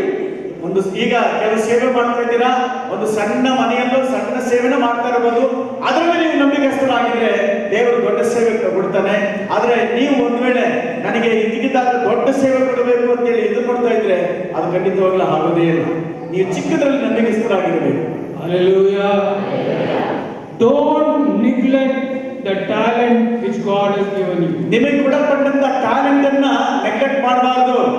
Moses, with a small rod, he did mighty miracles for God. ಮೋಶೆ ಕೈಯಲ್ಲಿ ಒಂದು ಸಣ್ಣ ಕೋಲು, ಆದ್ರೆ ದೇವರ ಮಹಿಮಾ ಕಾರ್ಯಗಳನ್ನು ನಾವು ನೋಡಿದ್ವಿ. Jesus with 5 loaves, he fed the multitude. ಯೇಸು ಕ್ರಿಸ್ತನ ಕೈಯಲ್ಲಿ 5 ರೊಟ್ಟಿ 2 ಮೀನು 5,000 ಜನಕ್ಕೆ ಊಟ ಆಯಿತು. David with 5 small stones brought great deliverance for the children of Israel. ದಾವೀದನ ಕೈಯಲ್ಲಿ 5 ಕಲ್ಲುಗಳು ಅದು ದೊಡ್ಡ ಜಯವನ್ನ ಇಸ್ರಾಯೇಲಿಗೆ ಕೊಟ್ಟ. So you don't know what God will do with what God has given you. ನಿನಗೆ ಏನು ಕೊಟ್ಟಿದ್ದಾನೋ ನಿನಗೆ ಗೊತ್ತಿಲ್ಲ, ಆದ್ರೆ ದೇವರಿಗೆ ಕಾದಿದೆ. ಆದ್ರೆ ನಿನ್ನ ಮುಖಾಂತರ ನಿನ್ನ ಜೊತೆ ದೊಡ್ಡ ಅದ್ಭುತ ಕಾರ್ಯ ದೇವರು ಮಾಡ್ತಾನೆ. Hallelujah. For example, God must have given you 1 hour in the evening. ಈಗ ಒಂದು ದಿವಸದಲ್ಲಿ 1 ಗಂಟೆ ಕಾಲ ಆದ್ರೂ ನೀವು ದೇವರ ಜೊತೆ ಸಮಯನ ಕಳೆದಿದ್ದೆ ಆದ್ರೆ that 1 hour is a talent that God has given you. ಆ 1 ಅವರ್ ಟ್ಯಾಲೆಂಟ್ ಅನ್ನ ಆ 1 ಅವರ್ ದೇವರ ಜೊತೆ ಮಾತಾಡುವಂತ ಪ್ರಾರ್ಥನೆ ದೊಡ್ಡ ಟ್ಯಾಲೆಂಟ್ ಆಗಿತ್ತು. But instead of praying, and reading the Bible, if you are spending time on television or mobile, you are wasting the talent that God has given. ನೀವು ದೇವರ ಜೊತೆಲಿ ಒಂದವರು ಪ್ರಾರ್ಥನೆ ಮಾಡೋ ಬದಲು ಬೈಬಲ್ ಓದೋ ಬದಲು ನೀವು ಟಿವಿಗಳನ್ನ ಮೊಬೈಲ್ಗಳನ್ನ ನೋಡ್ಕೊಂಡಿದ್ದಾದ್ರೆ ನಿಮ್ಮಲ್ಲಿರುವಂತ ಟ್ಯಾಲೆಂಟ್ ವ್ಯರ್ಥವಾಗ್ತಾ ಇದೆ. Tomorrow when you want, somebody wants, God give me full-time ministry. You have not been faithful in 1 hour. Why should you give you one full day? Because you are going to waste for full day. 1 hour ನೀನು ಪ್ರಾರ್ಥನೆ ಮಾಡಕ್ಕೆ ಆಗ್ಲಿಲ್ಲ ಅಂದ್ರೆ ನೀನ್ ಎಂತ ಸೇವೆ ಮಾಡ್ತೀಯಾ? ಈಗ ಸೇವೆ ಮಾಡ್ತಿರೋದು ಮತ್ತು ವಿಶ್ವಾಸ ಮುಂದೆ ಸೇವೆ ಮಾಡ್ಬೇಕಾದ್ರೆ ನೀವು 1 ಗಂಟೆ ಕಾಲ ಪ್ರಾರ್ಥನೆ ಮಾಡಿದ್ದಾದ್ರೆ ದೇವರ ಸೇವೆಯಲ್ಲಿ ಉಪಯೋಗ ಮಾಡಬೇಕು. ಈಗ ಸೇವೆ ಮಾಡೋದು 1 hour ಕೂಡ ನೀವು ಪ್ರೇಯರ್ ಮಾಡ್ತಾ ಇಲ್ಲ ಅಂದ್ರೆ ನಿಮ್ಮ ಸೇವೆ ಅಭಿವೃದ್ಧಿ ಆಗಲ್ಲ. Hallelujah. When Jesus was in the garden of Gethsemane, ಅದ ಗೆತ್ಸೆಮನೆ ತೋಟದಲ್ಲಿ ನಾವು ಯೇಸು ಕ್ರಿಸ್ತ ನೋಡ್ತೇವೆ. when he was going through pain and agony and he was weeping before the mighty God, ದೇವರ ಮುಂದೆ ಗೋಳಾಡಿ ಕಣ್ಣೀರಿಟ್ಟು ಆ ಪ್ರಾರ್ಥನೆ ಮಾಡ್ತಿದ್ದಾರೆ. and when he came back to the disciples, ತನ್ನ ಶಿಷ್ಯರ ಬಳಿಗೆ ಬಂದು ಕೇಳುವಾಗ the disciples were with him for 3 full years. 3 full years they were with Jesus. 3 ವರ್ಷ ಯೇಸು ಕ್ರಿಸ್ತನಲ್ಲಿ ಆ ಒಂದು ಶಿಷ್ಯರಿದ್ರು. And 3 years they were walking Jesus. Yesu Krista ಜೊತೆಲಿ 3 ವರ್ಷ ಅವರು ನಡೀತಾ ಇದ್ರು. They saw Jesus for 3 years and followed him. Now when he is in trouble, they all are sleeping. ನೋಡಿ 3 ವರ್ಷ ಜೊತೆಲಿ ಇದ್ರು, ನೋಡಿದ್ರು, ಎಲ್ಲ ನೋಡಿದ್ರು. ಈಗ ಒಂದು ಸಮಯ ಬಂದಿದೆ, ಪ್ರಾರ್ಥನೆ ಮಾಡೋ ಸಮಯ. ಆದ್ರೆ ಅವ್ರು ಏನ್ ಮಾಡ್ತಿದ್ದಾರೆ? ನಿದ್ದೆ ಮಾಡ್ತಾರೆ. That is not faithfulness. ಅದು ನಂಬಿಗಸ್ತರ ಜೀವಿತ ಅಲ್ಲ. That is not faithfulness. ಅದು ನಂಬಿಗಸ್ತರ ಜೀವಿತ ಅಲ್ಲ. When somebody is in trouble, ಯಾರಾದ್ರೂ ಸಮಸ್ಯೆಯಲ್ಲಿದ್ರೆ, when anybody you know is in trouble, ನಿಮಗೆ ಒಂದು ವೇಳೆ ಯಾರಾದ್ರೂ ಸಮಸ್ಯೆ ಇದ್ದಾರೆ ಅಂತ ಗೊತ್ತಾದ್ರೆ, they are weeping and trusting God. ಅವ್ರ ಕಣ್ಣೀರು ಬಿಟ್ಟು ದೇವರ ಮೇಲೆ ನಂಬಿಕೆ ಇಟ್ಟಿದ್ರೆ, But if you forsake them, or if you don't want to pray for them, ಅವ್ರಿಗಾಗಿ ಪ್ರಾರ್ಥನೆ ಮಾಡಿಲ್ಲ ಅಂದ್ರೆ, or if you forsake them, ಅವ್ರನ್ನ ನೀವು ನೆಗ್ಲೆಕ್ಟ್ ಮಾಡಿದ್ರೆ, that means you have not been faithful. ನೀವು ನಂಬಿಗಸ್ತರಲ್ಲ ಅಂತ. If you have not been faithful in 1% or 2% whom God has given you, why should He give you a church where there are more people to take care of them? ಚಿಕ್ಕ ಸವಿಯಾಗಿ ಕೊಟ್ಟಂತ ದೇವರು 1 hour prayer ಮಾಡಿ ಅದಕ್ಕಾಗಿ ಸೇವೆ ಮಾಡಿಲ್ಲ ಅಂದ್ರೆ ನಿನ್ನ ದೊಡ್ಡ ಸೇವೆ ಕೊಟ್ಟು ನಿನಗೇನು ಪ್ರಯೋಜನ? Hallelujah. If you are faithful in the little, ಸ್ವಲ್ಪದಲ್ಲಿ ನೀವು ನಂಬಿಗಸ್ತರಾಗಿದ್ರೆ God will do a miracle and He will make it big. ದೇವರು ನಿಮ್ಮ ಜೀವಿತದಲ್ಲಿ ದೇವರು ದೊಡ್ಡ ಅದ್ಭುತ ಕಾರ್ಯಗಳನ್ನು ಮಾಡ್ತಾನೆ. Hallelujah. In my own life, ನನ್ನ ಜೀವಿತದಲ್ಲಿ when I was a student, ನಾನು ವಿದ್ಯಾರ್ಥಿಯಾಗಿದ್ದಾಗ all my school and college mates know that I am a believer. ಈ ಸ್ಕೂಲಲ್ಲಿ ಕಾಲೇಜಲ್ಲಿ ಎಲ್ಲರೂ ಇಡೀ ಕಾಲೇಜ್ ಗೊತ್ತು ನಾನು ವಿಶ್ವಾಸಿ ಅಂತ. So I have to study well. ನಾನು ಚೆನ್ನಾಗಿ ಓದಬೇಕು. Otherwise they will tell, "Arey, you believe in Jesus? Why Jesus has not allowed you to pass?" ಒಂದು ವೇಳೆ ನಾನು ವಿಶ್ವಾಸಿ ನನಗೆ ಗೊತ್ತು, ನಾನು ಚೆನ್ನಾಗಿ ಓದಿಲ್ಲ ಅಂದ್ರೆ ಅಕ್ಕಪಕ್ಕದವ್ರು ಹೇಳ್ತಾರೆ, ನೀನು ಚರ್ಚ್ ಯೇಸುಸ್ವಾಮಿ ಶಿಷ್ಯನಾಗಿದೆಯಾ, ಯಾಕೆ ಸರಿಯಾಗಿ ಓದಿಲ್ಲ ಅಂತ ಹೇಳಿ ಅವಮಾನಪಡಿಸ್ತಾರೆ. So I should study very hard. ನಾನು ಚೆನ್ನಾಗಿ ಕಷ್ಟಪಟ್ಟು ಓದ್ತಾ ಇದ್ದೆ. And when I get the good marks, give glory to God. ದೇವರ ಮಹಿಮೆಗಾಗಿ ಒಳ್ಳೆ ಮಾರ್ಕ್ಸ್ ಅನ್ನು ಪಡ್ಕೊಳ್ತಾ ಇದ್ದೆ. Hallelujah. And when I started the ministry, ನಾನು ಸೇವೆ ಪ್ರಾರಂಭ ಮಾಡುವಾಗ I never do ministry with a double mind. ಎರಡು ಮನಸ್ಸುಳ್ಳವರಾಗಿ ನಾನು ಸೇವೆ ಮಾಡಲೇ ಇಲ್ಲ. When I got into the ministry, ನಾನು ದೇವರ ಸೇವೆಗೆ ಒಪ್ಪಿಸಿಕೊಳ್ಳುವಾಗ whether good day, bad day, it is easy, it is difficult, I went on doing what God has called me to do. ಕೆಟ್ಟ ಸಮಯ, ಒಳ್ಳೆ ಸಮಯ, ಎಲ್ಲಾ ಸಮಯದಲ್ಲೂ ದೇವರ ಜೊತೆಲಿ ಒಂದೇ ರೀತಿಯಲ್ಲಿ ನಾನು ಇಂದು ನಡಿಕೊಂಡು ಹೋಗ್ತಾ ಇದ್ದೆ. I went on pressing to God. ನಾನು ದೇವರ ಜೊತೆಲಿ ನಿರಂತರವಾಗಿ ನಾನು ನಡೀತಾ ಇದ್ದೆ. Hallelujah. God began to open doors for me. ನನಗೆ ದೇವರು ಬಾಗಿಲನ್ನು ತೆಗೆದರು ದೇವರ ಸೇವೆ ಮಾಡೋದಕ್ಕೆ. Hallelujah. God is a faithful God. ನಮ್ಮ ದೇವರು ತುಂಬಾ ನಂಬಿಗಸ್ತ ದೇವರಾಗಿದ್ದಾರೆ. He will not put you in something and forget you. ನಿಮಗೆ ಏನೋ ಕೊಟ್ಟು ಮರೆತು ಬಿಡೋ ದೇವರಲ್ಲ.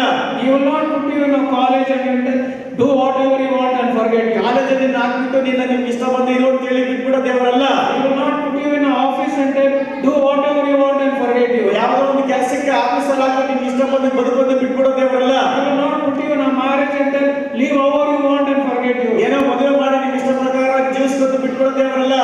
Our God is a faithful God. ನಮ್ಮ ದೇವರು ನಂಬಿಕೆಸ್ತ ದೇವರಾಗಿದ್ದಾರೆ. He will always be with us. ನಾವು ಎಲ್ಲಾ ಸಮಯದಲ್ಲಿ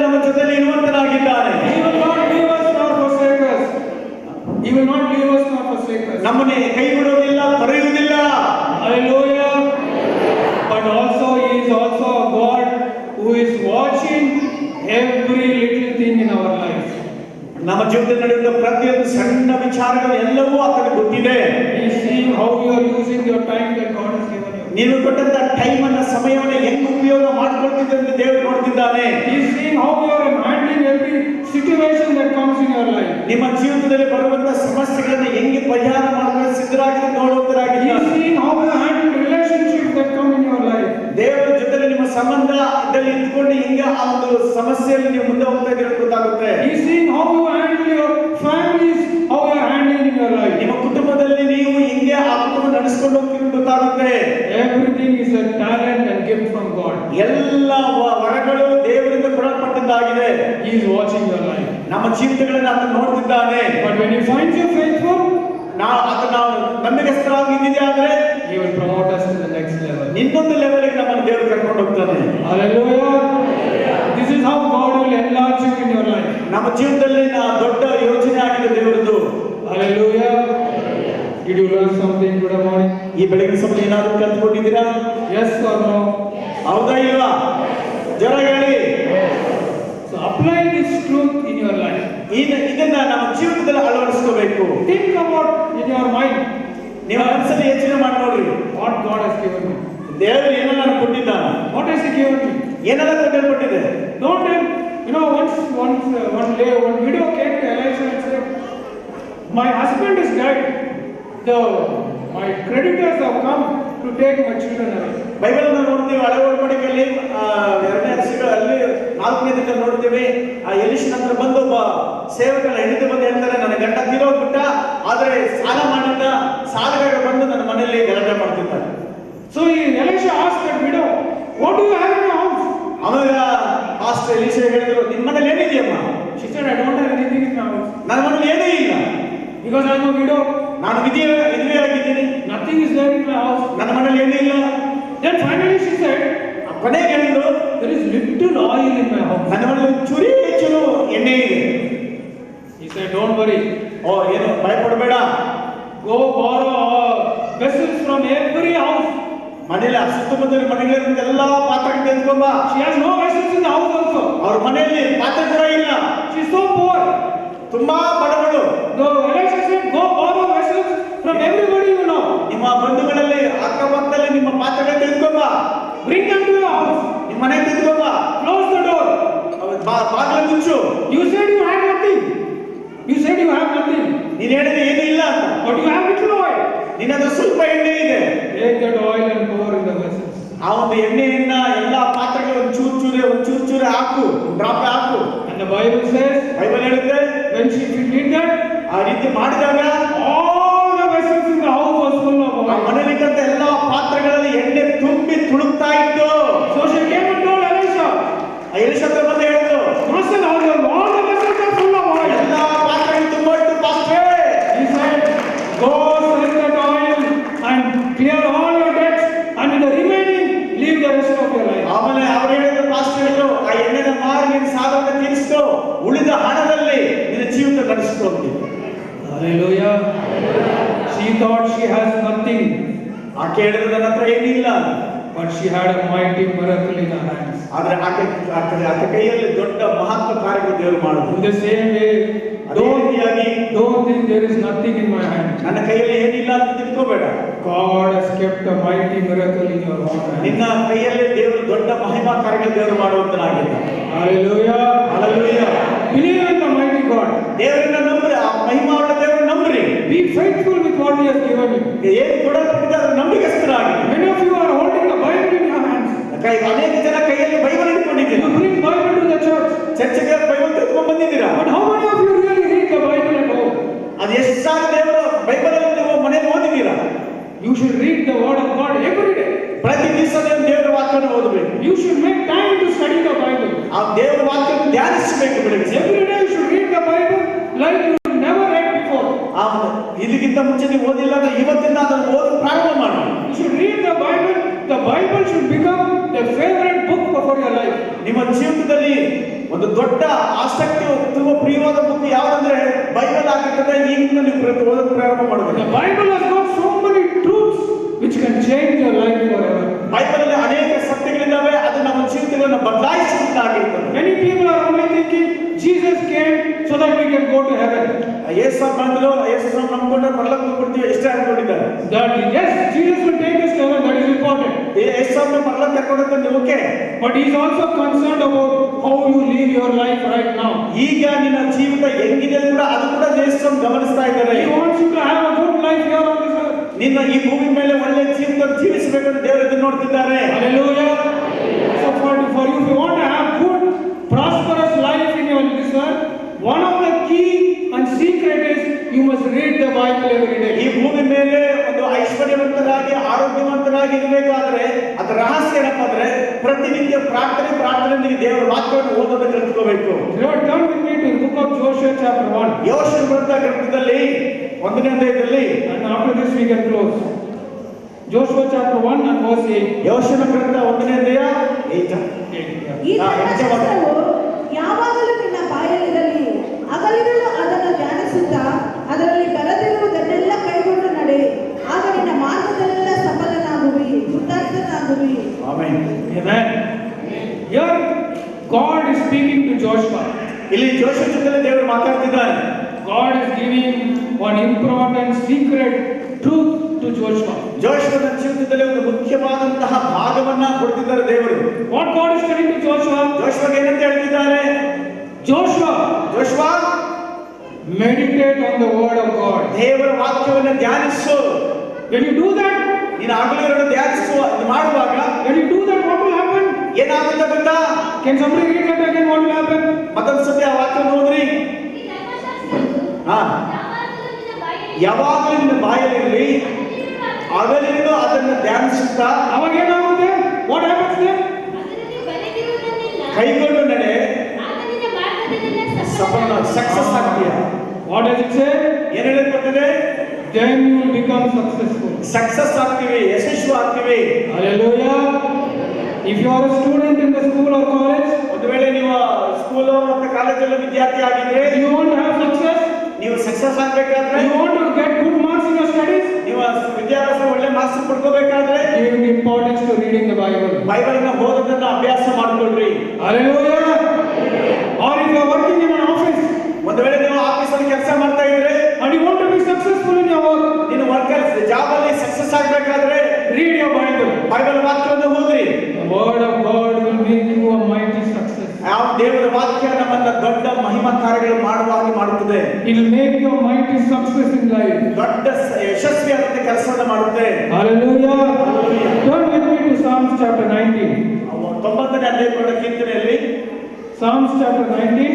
90ನೇ ಅಧ್ಯಾಯ, Can somebody read loudly and slowly verse 7?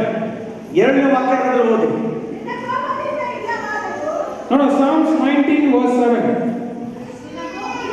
19ನೇ ಅಧ್ಯಾಯ, ಸಾರಿ 19ನೇ ಅಧ್ಯಾಯ 7ನೇ ವಾಕ್ಯ. Verse chapter 19. ಯೆಹೋವನ ಧರ್ಮಶಾಸ್ತ್ರವು ಲೋಪವಿಲ್ಲದ್ದು. What is it? ಯೆಹೋವನ ಧರ್ಮಶಾಸ್ತ್ರವು ಲೋಪವಿಲ್ಲದ್ದು. ಲೋಪವಿಲ್ಲದ್ದು, ಅದು ಪ್ರಾಣವನ್ನು ಉಜ್ಜೀವಿಸ ಮಾಡುವಂತದ್ದು. ಅದು ಪ್ರಾಣವನ್ನು ಉಜ್ಜಿಸು ಮಾಡುವುದು. ಯೆಹೋವನ ಕಟ್ಟಳೆ ಹಾ. ನಂಬಿಕೆಗೆ ಯೋಗ್ಯವಾದದ್ದು. ಹಾ. ಬುದ್ಧಿಹೀನರಿಗೆ ವಿವೇಕಪ್ರದವಾಗಿದೆ. What does the word of God do? ಇಲ್ಲಿ ದೇವರ ವಾಕ್ಯ ಏನ್ ಮಾಡುತ್ತೆ? The Bible says ಬೈಬಲ್ ಹೇಳುತ್ತೆ, the word of God ದೇವರ ವಾಕ್ಯ will make a foolish person into a wise person. ಬುದ್ಧಿಹೀನರಿಂದ ವಿವೇಕಿಯಾಗಿ ಮಾಡ್ತಾನೆ ದೇವರು. Hallelujah. Do people call you a foolish person? ನಿಮ್ಮನ್ನು ಯಾರಾದರೂ ಬುದ್ಧಿಹೀನರು ಮೂರ್ಖರು ಅಂತ ಕರೀತಾರ? Don't worry. ಚಿಂತೆ ಮಾಡಬೇಡಿ. You read the Bible. Bible ಅನ್ನು ಓದ್ರಿ. The word of God will make you into a wise person. ನಿನ್ನನ್ನ ಬುದ್ಧಿವಂತರಾಗಿ ದೇವರು ವಾಕ್ಯ ಮಾಡಿಸ್ತಾರೆ, ನೀನು ಮಾಡುತ್ತೆ. Hallelujah. The same person who told you you are a foolish person, will one day come and tell you, how come this fool has become a wise person? ಈಗ ಗಮನಿಸಿರಿ, ಯಾರು ನಿಮ್ಮನ್ನ ಮೂರ್ಖರು, ಬುದ್ಧಿ ಇಲ್ಲದವರು, ದಡ್ಡರು ಅಂತ ಕರೀತಾರೋ, ಯಾರು ಕರೆದ್ರೆ ಅವ್ರ ಮುಂದ್ಗಡೆನೆ ನಿಮ್ಮನ್ನ ವಿದ್ಯಾವಂತರಾಗಿ, ಬುದ್ಧಿವಂತರಾಗಿ, ಜ್ಞಾನವಂತರಾಗಿ ಈ ವಾಕ್ಯ ನಮ್ಮನ್ನು ಮಾಡಿಸ್ತಾರೆ. Hallelujah. God's word is powerful. ದೇವರ ವಾಕ್ಯ ತುಂಬಾ ಶಕ್ತಿಶಾಲಿಯಾದಂಥದ್ದು. Hallelujah. Don't neglect the word of God. ದೇವರ ವಾಕ್ಯವನ್ನು ನೆಗ್ಲೆಕ್ಟ್ ಮಾಡಬೇಡಿ. This is the recipe for success in your life. ನಮ್ಮ ಜೀವಿತದಲ್ಲಿ ಸಕ್ಸಸ್ ಆಗೋದಕ್ಕೆ ಇದೇ ಒಂದು ಒಳ್ಳೆ ಪದ್ಧತಿ. Hallelujah. When you go to a doctor when you're not feeling well, ಒಂದು ವೇಳೆ ಡಾಕ್ಟರ್ ಬಳಿಗೆ ಹೋಗುವಾಗ ಮೈಸೂರು ಹೋಗುವಾಗ the doctor will tell you take this medicine morning, afternoon, evening. Doctor ಹೇಳ್ತಾರೆ ಬೆಳಿಗ್ಗೆ ಮಧ್ಯಾಹ್ನ ಸಾಯಂಕಾಲ ಈ ಟ್ಯಾಬ್ಲೆಟ್ ತೆಗೆದುಕೋ ಅಂತ ಹೇಳಿ. Take this medicine for 1 week. ಒಂದು ವೀಕ್ ತೆಗೆದುಕೋ ಅಂತ ಹೇಳ್ತಾರೆ. And after 1 week you come and meet me. ಆ ಒಂದು ವೀಕ್ ಆದ್ಮೇಲೆ ಬಂದು ನೋಡ್ರಿ ಅಂತ ಹೇಳ್ತಾರೆ. So after 1 week you go to the doctor. ಆ ಒಂದು ವೀಕ್ ಆದ್ಮೇಲೆ ಡಾಕ್ಟರ್ ನೋಡುವಾಗ Doctor will tell you tell the doctor, doctor ನೀವು ಹೇಳ್ತೀರಾ ಅಯ್ಯೋ ನಾನು ಚೆನ್ನಾಗಿಲ್ಲ ಹಂಗೆ ಇದೆ. ನನ್ನ ಮೇಲಾಗಿಲ್ಲ ಕಾಯಿಲೆ ಹಂಗೆ ಇದೆ. I'm just like that. ಮೊದಲಿಗಿಂತ ಹಂಗೆ ಇದೆ ಅಂತ ಹೇಳುವಾಗ ಕಾಯಿಲೆ ಹಂಗೆ ಇದೆ. So the doctor will ask you, doctor ಮತ್ತೆ ನಿಮ್ಗೆ ಕೇಳ್ತಾರೆ did you take the tablet? ಈ ಟ್ಯಾಬ್ಲೆಟ್ ಕರೆಕ್ಟ್ ತಗೊಂಡ? No, I didn't take the tablet. ನಾನು ತಗೊಂಡಿದ್ದೆ. Then the doctor will tell, how can you get better? ಹಾಗಾದ್ರೆ ನೀವು ಚೆನ್ನಾಗಾಗೋದು ಹೆಂಗೆ? The same way, ಅದೇ ರೀತಿಯಾಗಿ God Almighty has given you a prescription. ದೇವರು ಯಾವ ರೀತಿಯಾಗಿ ಈ ಒಂದು ಮೆಡಿಸಿನ್ ಹೆಂಗ್ ಬರ್ಕೊಂಡ್ರು ಅದೇ ರೀತಿ ದೇವರು ನಮಗೆ ಇದು ವಾಕ್ಯವನ್ನು ಕೊಟ್ಟಿದ್ದಾರೆ. If you do that, ಇದನ್ನು ಮಾಡುವಾಗ you will be successful. ನಾವು ಸಕ್ಸಸ್ಫುಲ್ ಆಗ್ತೀವಿ.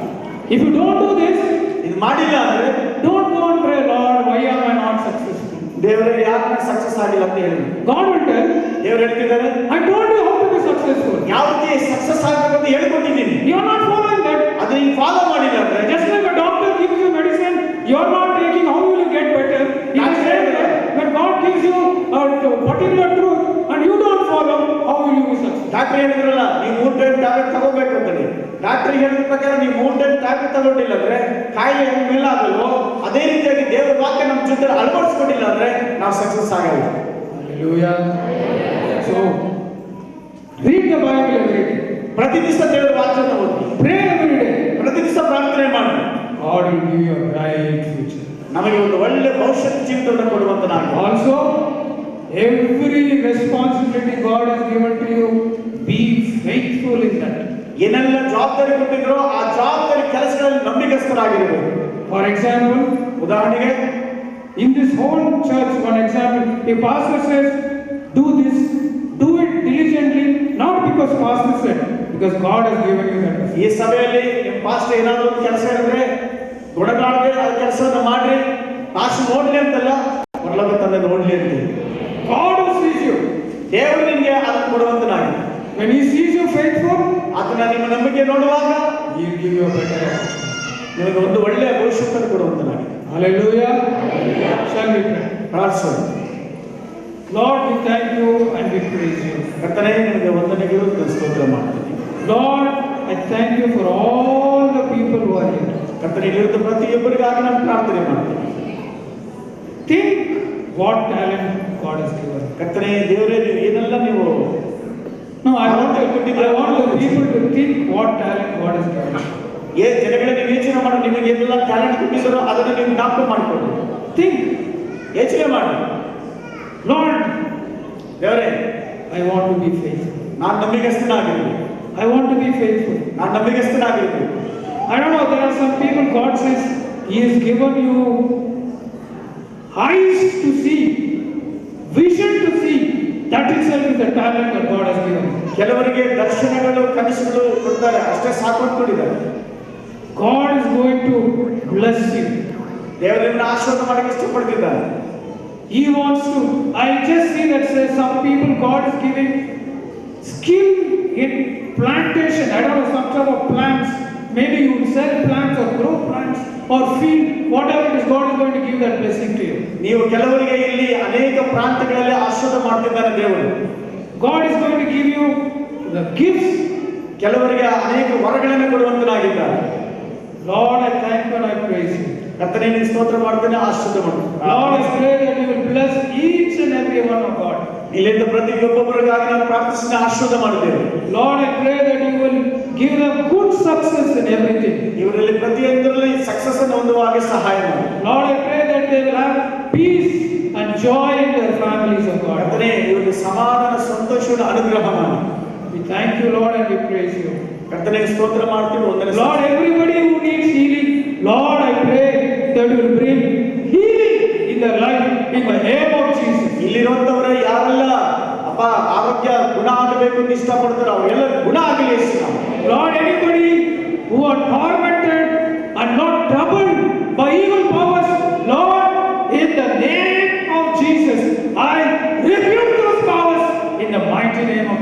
ಕರ್ತನೆ, ಇಲ್ಲಿ ಯಾರಾದರೂ ತಂತ್ರ ಮಂತ್ರಗಳಿಂದಾಗಲಿ ಸೈತನದಾಗಲಿ ಬಾಧೆ ಪಡ್ತಿದ್ರೆ ನಾವು ಆಜ್ಞೆ ಮಾಡ್ತೀವಿ, ಯೇಸು ನಾಮದಲ್ಲಿ ಬಿಟ್ಟು ಹೊರಗಡೆ ಹೋಗಲಿಲ್ಲ.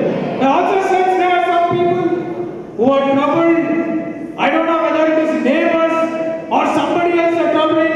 Lord, I pray for those people.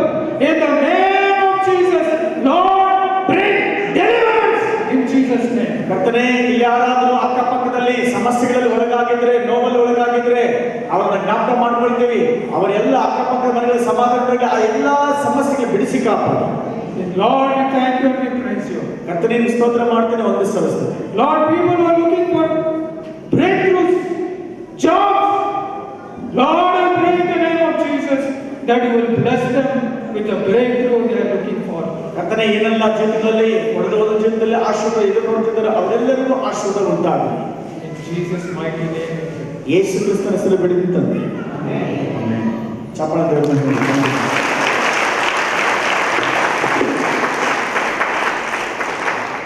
Amen. Praise the Lord. Pastor ಅವರು ವಾಕ್ಯ ಎಷ್ಟು ಪ್ರಾಮುಖ್ಯತೆ ಇದೆ ಅನ್ನೋದನ್ನು ತಿಳಿಸಿದರು. ಹಲ್ಲೆಲೂಯಾ. ವಾಕ್ಯದ ಜೊತೆಗೆ ನಮಗೆಲ್ಲ ಏನೆಲ್ಲ ವರಗಳು ಕೊಟ್ಟಿದ್ದಾರೆ, ಪ್ರತಿಯೊಬ್ಬರಿಗೂ ಒಂದೆಲ್ಲ ಒಂದು ವರ ಇದೆ. ಆ ವರಗಳಲ್ಲಿ ನಾವು ನಂಬಿಕೆಸ್ತರಾಗಿದ್ದೀವಿ. ಆ ವರಗಳು ಕರ್ತನ ಮಹಿಮೆಗಾಗಿಯೇ ಉಪಯೋಗ ಮಾಡಬೇಕು. Amen, amen, hallelujah. ಅದೆಂಥ ಸಂದರ್ಭವಾಗಿರಬಹುದು. ಅವರು ಅನೇಕ ಬೈಬಲಲ್ಲಿ ಸಾಕ್ಷಿ ಕೊಡ್ತಾ ಬಂದರು. ಮೊದಲಿಗೆ ಮೋಶೆ ಜೀವಿತ ನೋಡಿದ್ರು, ಎರಡನೇದಾಗಿ ದಾವೀದನ ಜೀವಿತ ನೋಡಿದ್ರು ಅಲ್ವಾ. ಅವರೆಲ್ಲರೂ ಏನ್ ಮಾಡಿದ್ರು, ಎದುರಿಸಕ್ಕಾಗದಂತ ಸಂದರ್ಭ, ಆದರೆ ಅವರಲ್ಲಿದ್ದಂತ ವಿಶ್ವಾಸ, ನಂಬಿಕೆ ಜಯವನ್ನು ಉಂಟು ಮಾಡಿತು. Amen, amen. ಐಗುಪ್ತ ದೇಶದಲ್ಲಿ ಇದ್ದಂತಹ ಮೋಶೆಗೆ ಅಲ್ಲಿನ ಒಂದು ಸಾಮ್ರಾಜ್ಯ ಸೈನ್ಯ, ದೊಡ್ಡ ಸೈನ್ಯ, ದೇವರು ಹೇಳಿದ್ರು ಇಸ್ರಾಯೇಲ್ ಜನರನ್ನ ಅಲ್ಲಿಂದ ಬಿಡಿಸ್ಕೊಂಬ ಅಂತೇಳಿ. ಅದು ಸುಲಭವಾಗಿರ್ಲಿಲ್ಲ. ಯಾಕಂದ್ರೆ ಐಗುಪ್ತ ದೇಶದ ಒಂದು ಸೈನ್ಯ, ದೊಡ್ಡ ಸೈನ್ಯ, ಪವರ್ಫುಲ್ ಆದ ಸೈನ್ಯ. ಆದ್ರೆ ಮೋಶೆ ಅನ್ಕೊಂಡಿರ್ಬೋದು ದೇವರು ಬಿಡಿಸ್ಕೊಂಬ ಅಂದ್ರೆ ಎಲ್ಲೋ ಬೇರೆ ದೊಡ್ಡ ಸೈನ್ಯವನ್ನು ಕಳಿಸಿ ಅವ್ರ ಮೇಲೆ ಜಗಳ ಮಾಡಿ ಕರ್ಕೊಂಡ್ ಬರ್ತಾರೆ ಅಂದ್ಕೊಂಡಿದ್ರು. ಆದ್ರೆ ದೇವರು ಅದನ್ನು ಮಾಡಿಲ್ಲ. ಏನ್ ಮಾಡಿದ್ರು, ಮೋಶೆಗೆ ಹೇಳಿದ್ರು, ಮೋಶೆ ನಿನ್ ಕೈಯಲ್ಲಿ ಏನಿದೆ ಅಂತ. ಆಮೇಲೆ ಎಷ್ಟು ಜನ ನಿನ್ನ ಕಡೆ ಇದ್ದಾರೆ, ಎಷ್ಟು ಟ್ರೈನಿಂಗ್ ಇದೆ, ಎಷ್ಟು ಮಿಲಿಟರಿ ಇದೆ ಕೇಳಿಲ್ಲ, ನಿನ್ ಕೈಯಲ್ಲಿ ಏನಿದೆ. ಮೋಶೆ ಹೇಳಿದ್ರು, ನನ್ನ ಕೈಯಲ್ಲಿ ಕೋಲು ಮಾತ್ರ ಇದೆ, ಅಷ್ಟೇ ಸಾಕು. ಆಮೇಲೆ ಎಷ್ಟು ಸಾಕು? ಒಂದು ಕೋಲು ಮುಖಾಂತರ ಐಗುಪ್ತ ದೇಶದಿಂದ ಲಕ್ಷಾಂತರವಾಗಿರುವಂತಹ ಆ ಇಸ್ರಾಯೇಲನ್ನ ಐಗುಪ್ತ ದೇಶದ ಹೊರ ಮಾಡೋದಕ್ಕೆ ಸಾಧ್ಯವಾಯಿತು. ಆ ಕೋಲಿನ ಮುಖಾಂತರ ಅನೇಕ ಅದ್ಭುತಗಳಾಯಿತು. Hallelujah, praise the Lord. ಸೈನ್ಯವನ್ನ ಜಯಿಸೋದಕ್ಕೆ ಸೈನ್ಯವೇ ಬೇಕಾಯಿತು ಲೋಕದ ಪ್ರಕಾರ. ಆದ್ರೆ ಸೈನ್ಯವನ್ನ ಗೆಲ್ಲೋದಕ್ಕೆ ಯೇಸು ಸ್ವಾಮಿ ಹೆಸರಲ್ಲಿ ಒಂದು ಕೋಲು ಸಾಕು. Amen, amen, praise the Lord. ನಿಮ್ಮ ಹತ್ರ ಏನಿದೆ ಇವತ್ತು ಈ ಲೋಕವನ್ನು ಜಯಿಸೋದಕ್ಕೆ, ಈ ಪಾಪವನ್ನು ಜಯಿಸೋದಕ್ಕೆ, ಈ ರೋಗವನ್ನು ಜಯಿಸೋದಕ್ಕೆ, ನಿಮ್ಮ ಸಾಲವನ್ನು ಜಯಿಸೋದಕ್ಕೆ ಇವತ್ತು ದೇವರು ಮತ್ತೆ ನಿಮ್ಮ ಹತ್ರ ಕೇಳ್ತಿದ್ದಾನೆ, ನಿಮ್ಮ ಹತ್ರ ಏನಿದೆ ಅಂತ. Amen, amen. ಒಬ್ಬ ಸಹೋದರಿ ಬಂದು ಕೇಳಿದ ಹಳೆ ಒಡಂಬಡಿಕೆಯಲ್ಲಿ ಅಲ್ವಾ, 2ನೇ ಅಧ್ಯಾಯದಲ್ಲಿ 4ನೇ ನೋಡುವಾಗ ಒಬ್ಬ ಸಹೋದರಿ ಬಂದು ಹೇಳ್ತಿದ್ದಾಳೆ, ಒಬ್ಬ ಪಾಸ್ಟರ್ ಹೇಳ್ತಿದ್ದಾಳೆ, ನನ್ನ ಗಂಡ ನಿಮ್ಮ ಸೇವಕ ಅವನು ಸಾಲ ಮಾಡಿ ಸತ್ತು ಹೋಗಿದ್ದಾನೆ. ಈಗ ಸಾಲಗಾರ ಬಂದು ನನ್ನ ಮಕ್ಕಳನ್ನು ಕರ್ಕೊಂಡು ಹೋಗಿ ಬಂದಿದ್ದಾರೆ, ನಮ್ಮನ್ನು ಕಾಪಾಡು, ನಮಗೆ ಸಹಾಯ ಮಾಡು. ಪಾಸ್ಟರ್ 1-2 ಲಕ್ಷ ದುಡ್ಡು ಎತ್ಬಿಟ್ರ, ಹೋಗಮ್ಮ ಎಲ್ಲ ಸಾಲ ಮಾಡ್ಕೊ, ಸಾಲ ತೀರ್ಸು ಅಂತ ಹೇಳಿದ್ರ. ಪಾಸ್ಟರ್ ಕೇಳಿದ್ರು, ನಿನ್ನ ಹತ್ರ ಏನಿದೆ ಅಂತ.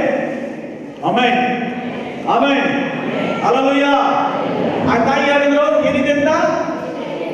ಏನಿದೆ? ಎಣ್ಣೆ ಸ್ವಲ್ಪ ಬಿಟ್ಟರೆ ಬೇರೆ ಏನೂ ಇಲ್ಲ. ಆಮೆನ್. ಇವತ್ತು ನಿಮ್ಮ ಹತ್ರ ಏನಿದೆ?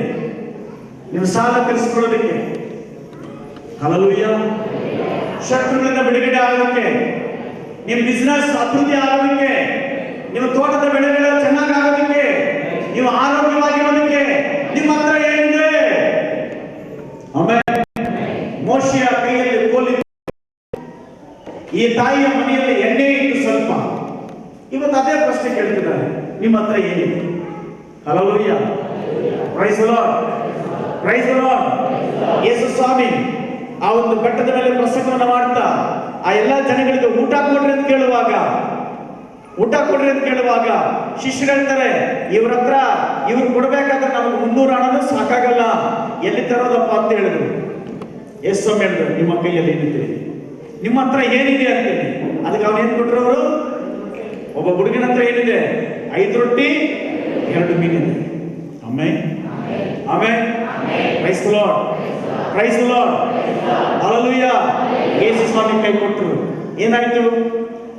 5,000 ಜನಕ್ಕೆ ಉಂಟಾಯಿತು. ಹಲ್ಲೆಲೂಯಾ. 5 ರೊಟ್ಟಿ 2 ಮೀನು ಯೇಸು ಸ್ವಾಮಿ ಕೈ ಕೊಟ್ಟಿದ್ದಾಗ ಅದು 5,000 ಜನಕ್ಕೆ ಆಯಿತು. ಸಾಲದಲ್ಲಿ ಬಡತನದಲ್ಲಿ ಇದ್ದಂತಹ ಸ್ತ್ರೀ ಆ ಕೈಯಲ್ಲಿದ್ದಂತಹ ಮನೆಯಲ್ಲಿದ್ದಂಥ ಎಣ್ಣೆಯನ್ನ ದೇವರ ಕೈ ಕೊಟ್ಟಾಗ, ದೇವರ ಹೆಸರಲ್ಲಿ ಪ್ರಾರ್ಥನೆ ಮಾಡಿ ಹಾಕುವಾಗ ಎಣ್ಣೆ ಏನಾಯ್ತು? ಪಾತ್ರೆಗಳು ತುಂಬಿ ಸಾಲವನ್ನು ತೀರಿ ಇನ್ನೂ ಬದುಕೋದಕ್ಕೆ ಅನುಕೂಲವಾಯಿತು. ಜನ ಹೇಳ್ರಿ ಹಲ್ಲೆಲೂಯಾ, ಪ್ರೈಸ್ ದಿ ಲಾರ್ಡ್. ದಾವೀದನಿಗೆ ಒಂದು ಚಾಲೆಂಜ್ ಬಂತು. ಇಸ್ರಾಯೇಲನ್ನು ಹೀಯಾಳಿಸುವಂತಹ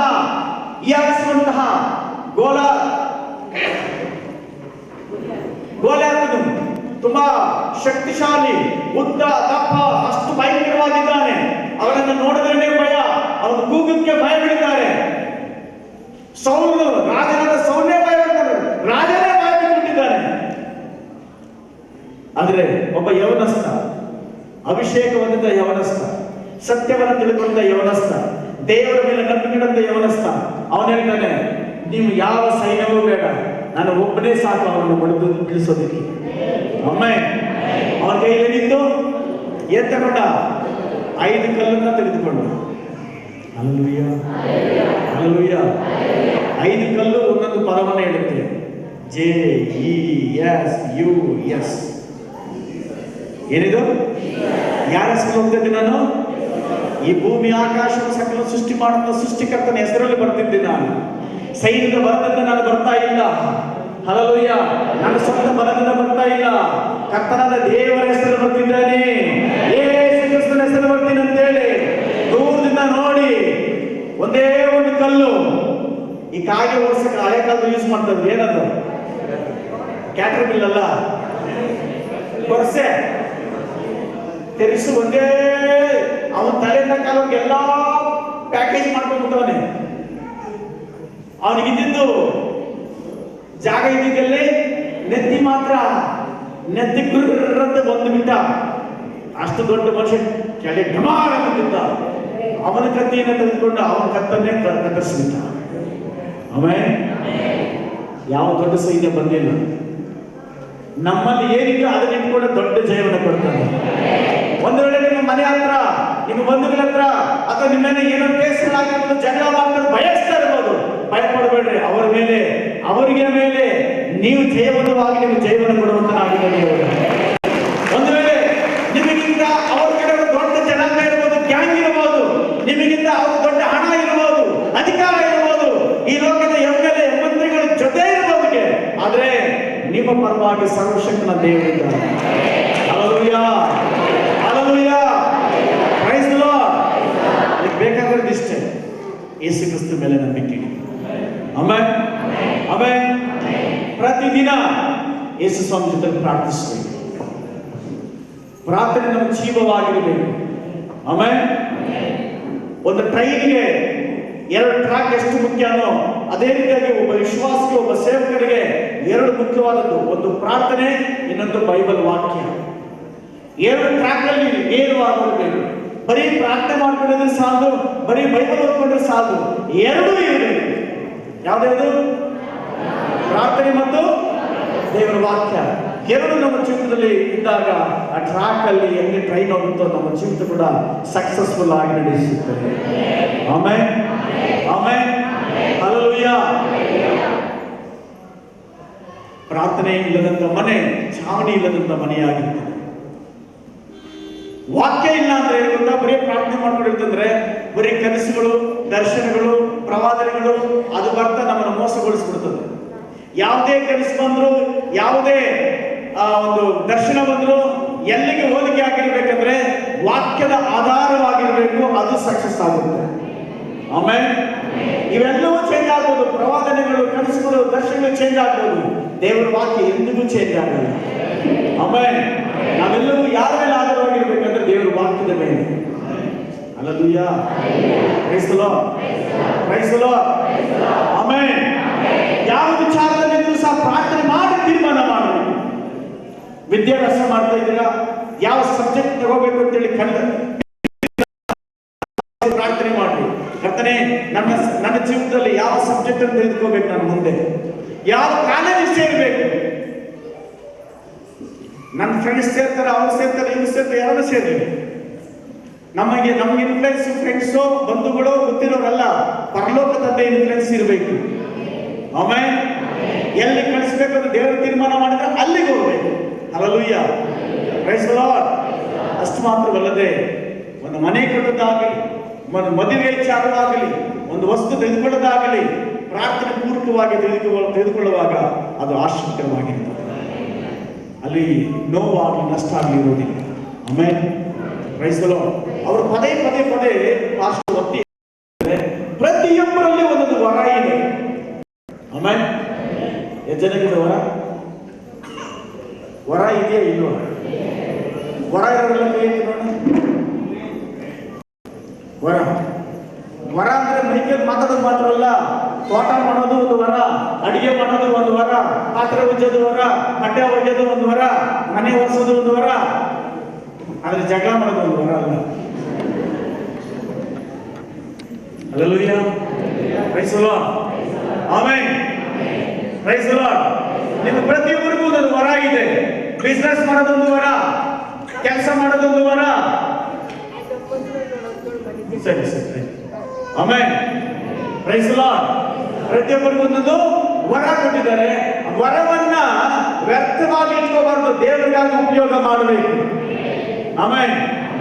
ಯಾವ ದಡ್ಡ, ನಿನಗೇನು ಅರ್ಥ ಆಗಲ್ಲ, ಮೂರ್ಖರು, ನೀನು ಬಡವ, ನೀನು ಮನೆ ಇಲ್ಲ, ಆದ ಹಿಂಗೆ ಏನೆಲ್ಲ ಹೇಳ್ತಾರೋ ತಲೆ ಕೆಡಿಸ್ಕೊಳಕ್ ಹೋಗ್ಬಿಡ್ರಿ. ನಂಬಿಕೆಯಿಂದ ಪ್ರಾರ್ಥನೆ ಮಾಡಿ ವಾಕ್ಯವನ್ನು ಓದ್ರಿ. ಭಾಷೆಯ ಪ್ರಕಾರ ಆ ವಾಕ್ಯ ನಮ್ಮನ್ನು ಉನ್ನತ ಸ್ಥಾನದಲ್ಲಿ ಇಡುತ್ತೆ. Hallelujah, praise the Lord. ಮೊದಲು ನಮ್ಮ ಚರ್ಚೆಗೆ ಬರ್ತಾ ಇದೆ, ನಿಮ್ಗೆ ಗೊತ್ತಿರ್ತದೆ, ಮೇಷಕ್ ಅಂತ. ಅದೊಂದು ಸಾಕ್ಷಿ ಅಂತ. ಅವಾಗ ಏನಂತ ಗೊತ್ತಾ, ನಮ್ಮ ಕೆಸರಿಗೆರೆ ಕೃಷ್ಣೇಗೌಡರಿಗೆ ಸುವಾರ್ತೆ ಹೇಳ್ತಾರೆ ಇಲ್ಲ. ಆದರೆ ಕೆಸರಿಗೆರೆ ಕೆಲಸಕ್ಕೆ ಹೋದಾಗ ಹೋಗಿ ಯೇಸುಸನ ಬಗ್ಗೆ ಹೇಳ್ಬಿಟ್ಟಿದ್ದೆ ನಾನು. ನೋಡ್ರಿ, ಏನೋ ಯಾರಿಗೂ ಹೇಳ್ತದೆ, ಎಲ್ಲ ಬಂದು ನಿನಗೆ ಬುದ್ಧಿ ಅಣ್ಣ, ಯೇಸು ಸ್ವಾಮಿ ಕೊಟ್ಟರೆ ನನಗೆ. Amen, hallelujah. ಅಲ್ಲಿ ಜನ ಗೊತ್ತಾಯಿತು, ಈ ಸಂಬಳಗಾರರಿಂದ ಒಂದವರು ತಂಗಳು ತಿಂದ್ಕೊಂಡು, ಮುದ್ದೆ ತಿಂದ್ಕೊಂಡು ನಿದ್ದೆ ಮಾಡುವಂತ ವ್ಯಕ್ತಿಗಳು ದೊಡ್ಡ ದೊಡ್ಡ ವ್ಯಕ್ತಿಗಳಿಗೆ ಬುದ್ಧಿ ಹೇಳೋ ಮಟ್ಟಿಗೆ ಎಂತಾಯ್ತಂದ್ರೆ, ಕ್ರಿಸ್ತನನ್ನ ನಂಬಿದ್ರು, ವಾಕ್ಯವನ್ನ ಇಟ್ಕೊಂಡ್ರು, ಅದೇ ವ್ಯಕ್ತಿಗಳ ಮುಂದಿನ ದೇವರು ಪ್ರಕಾಶಮಾನವಾಗಿದ್ದಾರೆ. Amen, praise the Lord, hallelujah. ಯಾಕೆ ಅನೇಕ ಜನ ಚರ್ಚ್ಗೆ ಹೋಗುವಂತವ್ರು ಬೇರೆ ವ್ಯತ್ಯಾಸ ಅಂದ್ರೆ, ಚರ್ಚ್ಗೆ ಹೋಗುವಂತರ ಮನೆ ನೋಡಿ ನೀಟ್ ಆಗಿರ್ತದೆ. Amen, hallelujah.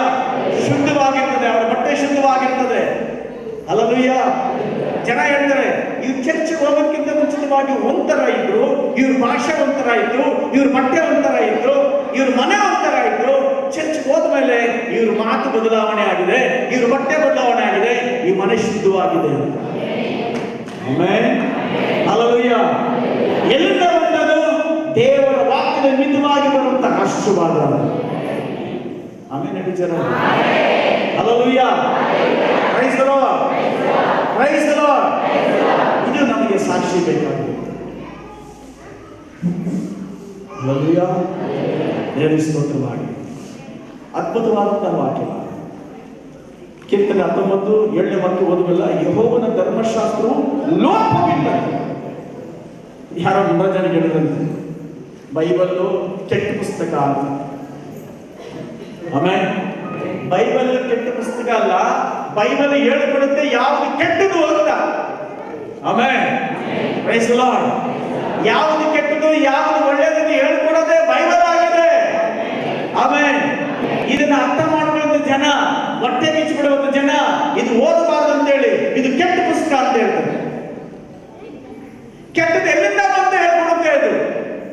ಆ ಕೆಟ್ಟದ್ದು ಎಲ್ಲಿಂದ ಮುಕ್ತಾಯ ಆಗುತ್ತೆ ಕೂಡ ಹೇಳ್ಕೊಟ್ಟಿದೆ. ಒಳ್ಳೇದು ಯಾವುದು ಹೇಳ್ಕೊಟ್ಟಿದೆ. ಆಮೆನ್, ಹಲ್ಲೆಲೂಯಾ,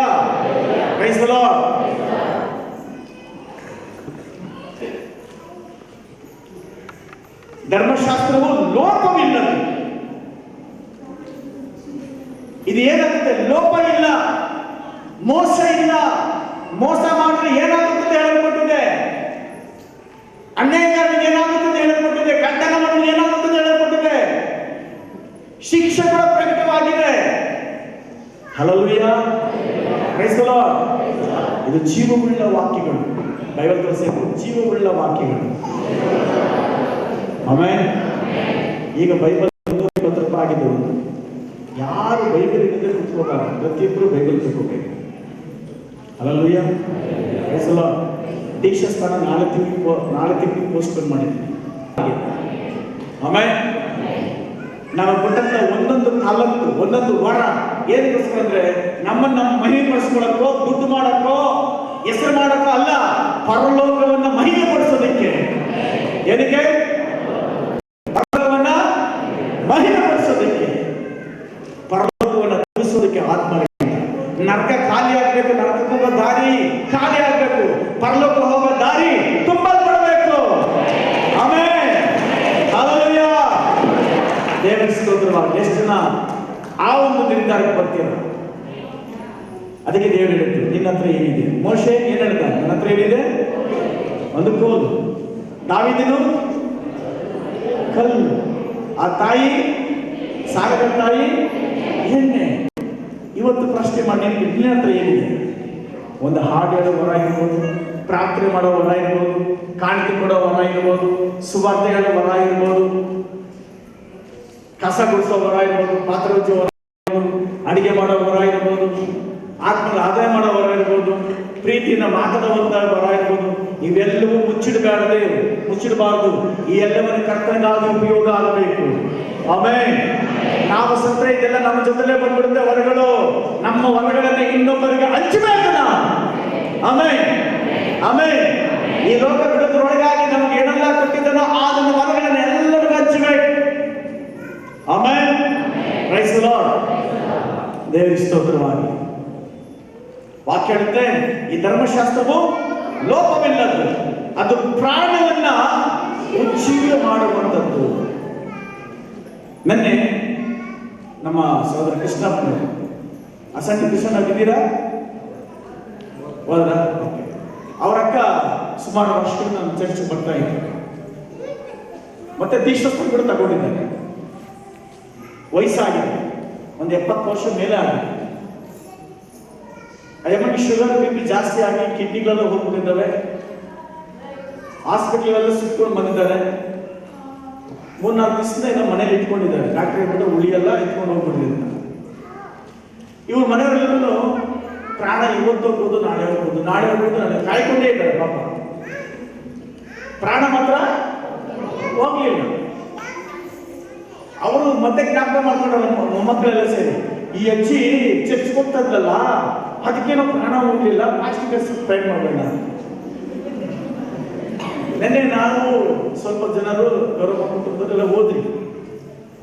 ನನಗೇನಂದ್ರೆ ಪ್ರಾರ್ಥನೆ ಮಾಡೋಕ್ಕೇನಂದ್ರೆ ಏನ್ಗೋಸ್ಕರ ಪ್ರೇ ಮಾಡೋದು ಸಹಜವಾಗಿ. ಬದುಕಲಿ ಅಂತನ ಸಾಯಿ ಅಂತ. ಬಟ್ ನನಗೆ ಬಂದಿದ್ದ ಆಫರ್ ಏನಂದ್ರೆ, ಟೈಮ್ ಮಾಡಿ ಅಜ್ಜಿದು ಬೇಗ ಹೋಗ್ತಾ ಇಲ್ಲ, ಟಿಕೆಟ್ ಕೊಡಿಸಿ ಅಂತ. ಸರಿ, ಪಾಪ ವಯಸ್ಸಾಗಿದೆ, ನಿಜ ನಾವು ಹೇಳ್ತೀವಿ. ಅವರು ಪಾಪ ಕೆಲಸ ಕಾರ್ಯಗಳಿಗೆ ಹೋಗ್ತಾರೆ, ಕಾಯ್ಕೊಂಡಿದ್ದಾರೆ. ಇವಾಗ ಹೋಗ್ತಾರೆ, ನಾಳೆ ಹೋಗ್ತಾರೆ. ಯಾರಾಗ ಇಲ್ಲ ಹಾಲಾಡ್ಸ್ಕೊಂಡು.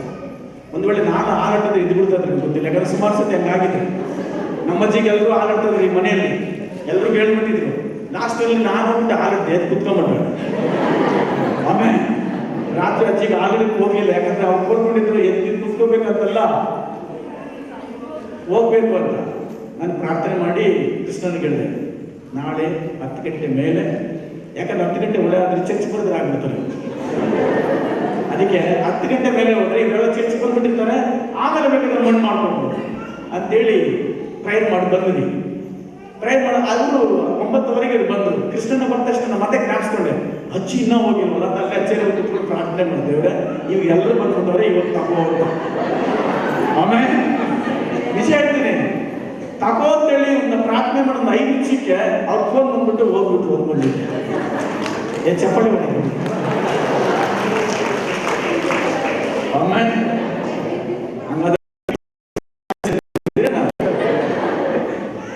ಖಂಡಿತವಾಗಲೂ ನೀತಿವಂತನ ಪ್ರಾರ್ಥನೆ ದೇವರು ಕೇಳ್ತಾರೆ. ಆಮೇಲೆ ಕ್ರೈಸ್ತವ ಹುಬ್ಳಿಯಲ್ಲಿ ಹಿಂಗೆ ನಡೆದಿತ್ತು. ಒಬ್ಬ ದೊಡ್ಡ ರೌಡಿ, ಅವನ ರೌಡಿ ಏನ್ ಮಾಡ್ದ, ಅವರ ತಾಯಿಯನ್ನು ತುಂಬ ಪ್ರೀತಿ ಮಾಡ್ತಾನೆ. ಕಾಯಿಲೆ ಬಂದ್ಬಿಟ್ಟು ಎಲ್ಲ ಕಡೆ ತೋರಿಸಿ ಸುಸ್ತಾಗ್ಬಿಟ್ಟವ್ರೆ. ಆ ಊರಿಗೆ ಯಾರೋ ಹೊಸ ಪಾಸ್ಟರ್ ಬಂದವ್ರೆ. ಹೊಸ ಪಾಸ್ಟರ್ ಎಲ್ಲ ಮನೆಗೆ ಪ್ರೇಯರ್ ಮಾಡ್ಕೊಂಡು ಬಂದವ್ರೆ. ಪ್ರೇಯರ್ ಮಾಡ್ಕೊಂಡು ಬಂದು ಇವ್ರ ಮನೆಯಲ್ಲಿ ಕಾಯಿಲೆ ಅಲ್ವಾ, ಇವರು ಯಾರೋ ಕರೆದು ಬಿಟ್ಟಿದ್ದೆ ಆ ರೋಡಿ ಮನೆಯಲ್ಲಿ ಪ್ರೇಯರ್ ಮಾಡಿಸ್ಬಿಟ್ಟವ್ರೆ. ಪ್ರೇಯರ್ ಮಾಡಿದ ತಕ್ಷಣ ಅಮ್ಮ ಸತ್ತೋಗ್ಬಿಟ್ರು. ಏನಾಯ್ತು? ಸತ್ತೋದ್ರು. ಸತ್ತಾದ ತಕ್ಷಣ ಪ್ರೇಯರ್ ಮಾಡ್ಬಿಟ್ಟೆ ಹೋಗ್ಬಿಟ್ಟಿದ್ರೆ ಅವ್ರು ಮಗನ್ ಗೊತ್ತಾಗ್ಬಿಡ್ತು ರೋಡಿಗೆ. ಅವನು ಓಡಿ ಬರ್ತಾವನೆ. ಪಾಸ್ಟ್ ಹಿಂಗಡೆ ನೋಡ್ತಾವ್ರೆ, ಸರ್ ಹಾಕ್ನಿ ರೋಡಿ ಓಡಿ ಬರ್ತಾನೆ ಸರ್. ಈ ವಿಶ್ವಾಸಿಗೆ ಓಡ, ಪಾಸ್ಟ್ ಓಡ. ಯಾಕಂದ್ರೆ ಈ ರೋಡ್ ಇನ್ನೂ ಫಾಸ್ಟ್ ಆಗೋದು, ಫಾಸ್ಟು ಇನ್ನೂ ಹೊರಟು. ಅಯ್ಯೋ ಎಂತ ಜಾಗ ಸಿಕ್ಕಾಕೊಂಡ್ಬಿಟ್ಟೆ ಅಂತ. ಎಷ್ಟು ದೂರದ ಓಡಕ್ಕಾಗುತ್ತೆ? ಸುಸ್ತಾಗ್ಬಿಟ್ಟು ಆ ಪಾಸ್ಟ್ ನಿಂತ್ಕೊಂಡು ನಾನು ಬೇಕಾದ ನಿಜವಾಗ್ಲೂ ಸಾಯಿಸಿಲ್ಲಪ್ಪ, ನಿಮ್ಮಮ್ಮನ ನಿಜವಾಗ್ಲೂ ನಾನು ಸಾಯಿಸಿಲ್ಲ, ನಾನು ಪ್ರೇಯರ್ ಮಾಡಿದ್ದು ಒಳ್ಳೇದಾಗ್ಲಿಂದ ಪ್ರೇಯರ್ ಮಾಡಿದ್ದು ಅಂತ. ಆತ್ನು ರೋಡಿ ಅಂದ್ಕೊಂಡು ಹೇಳ್ತಾನೆ, ಸಾರ್ ನಾನು ನೋಡಿ ಸುಸ್ತಾಗ್ಬಿಟ್ಟಿದ್ದೆ, ಬೇಗ ಹೋಗ್ಲಿ ಅದಕ್ಕೆ ಥ್ಯಾಂಕ್ಸ್ ಹೇಳಕ್ ಬಂದೆ ಸಾರ್. ಆಮೇಲೆ ಕ್ರೈಸ್ತರು ಪ್ರೇಯರ್ಗಳಲ್ಲಿ ಹೆಂಗಿಂಗೋ ಏನೇನೋ ಆಗ್ತದೆ ಹೇಳಕ್ಕಾಗಲ್ಲ. ತುಂಬ ಕೇರ್ಫುಲ್ ಆಗಿ ಪ್ರೇಯರ್ ಮಾಡಿ. ನನಗಿನ್ನೂ ಜ್ಞಾಪಕ ಇದೆ, ಕತ್ರಳ್ಳಿಯಲ್ಲಿ ವೆಂಕಟೇಶ್ ಅಂತ ಇದ್ದಾನೆ. ಅವ್ರು ಚರ್ಚಿಗೆ ಬರ್ತಾ ಇದ್ರು, ವೆಂಕಟಮ್ಮ ವೆಂಕಟೇಶ್ ಅಂತ ಚರ್ಚಿಗೆ ಬರ್ತಾ ಇದ್ರು.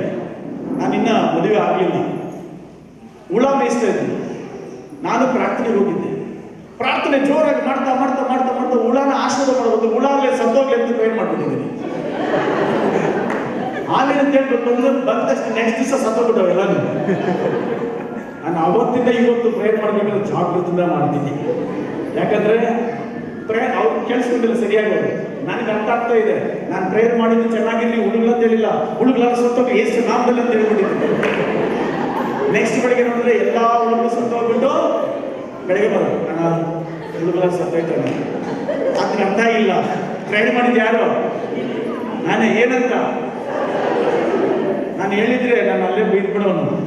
ನಾನು ಅವತ್ತು ಇದು ಹೆಚ್ಚು ಕಮ್ಮಿ 20 ವರ್ಷದ ಪ್ರಾರ್ಥನೆ ಮನಸ್ಸಲ್ಲಿ ಮಾತ್ರ ಕುತ್ಕೊಂಡ್ಬಿಟ್ಟಿದೆ. ನಾನು ಒಂದು ಪ್ರೇಯರ್ ಮಾಡಿ ಹುಡುಗ ಸಾಯಿಸಿದ್ದೀನಿ ಅಂತ.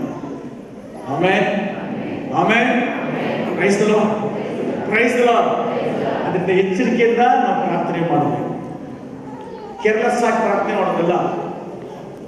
ನಮ್ಮ ಬಾಯಿಂದ ಇನ್ನೊಂದು ಪದಗಳು ಬಂದ್ಬಿಡ್ತಾವೋ ಅದು ಜೀವ ಬಂದ್ಬಿಡ್ತಾವೆ. ಜಾಗೃತವಾಗಿ ನಾವು ಇನ್ನೊಬ್ಬನ ಆಶೀರ್ವಾದ ಮಾಡಬೇಕು. ಆಮೇಲೆ ಕ್ರೈಸ್ತರು ದೇವತಾದ ಮಹಿಮೆ ಆಗಲಿ. ಪ್ರಾರ್ಥನೆ ಮಾಡಬೇಕು, ವಾಕ್ಯವನ್ನ ಓದಬೇಕು. ವಾಕ್ಯ ಏನು ಮಾಡುತ್ತೆ? ನಮ್ಮ ಪ್ರಾಣವನ್ನ ಉಜ್ಜಿಸಿ ಮಾಡುತ್ತೆ. ಅದೆಂತ ಕಾಯಿಲೆ ಇದ್ರು ಎಲ್ಲ ಕಾಯಿಲೆಯನ್ನು ಮರೆತು ಗುಣಪಡಿಸುವ ಶಕ್ತಿ ದೇವರ ವಾಕ್ಯಕ್ಕಿದೆ. ಆಮೇಲೆ ಅನೇಕರು ಬಂದು ಕೇಳ್ತಾರೆ, ಸ್ವಾಮಿ ನೀನು ಒಂದು ಮಾತನ್ನು ಸಾಕಪ್ಪ ನಾನು ಗುಣ ಆಗ್ತೀನಿ ಅಂತ. ಹಲೋಯ, ಎಷ್ಟು ಒಂದೇ ಮಾತು. ಇವತ್ತು ಕೇಳಿಸ್ಕೊಂಡು ಪ್ರತಿಯೊಬ್ಬರ ಮಾತಲ್ಲೂ ಯಾರು ಒಂದು ಮಾತು ಕೇಳ್ಕೊಂಡಿದ್ರು ಅದು ನಿಮ್ಮ ಜೀವಿತಕ್ಕೆ ಅದು ಒಳ್ಳೇದಾಗುತ್ತೆ. ದೇವತಾನೇ ನನ್ನ ಆಶೀರ್ವಾದ ಮಾಡಿ. ಆಮೇಲೆ ಗಮನಿಸ್ರಿ, ಗುರುವಾರ ಏನಿದೆ?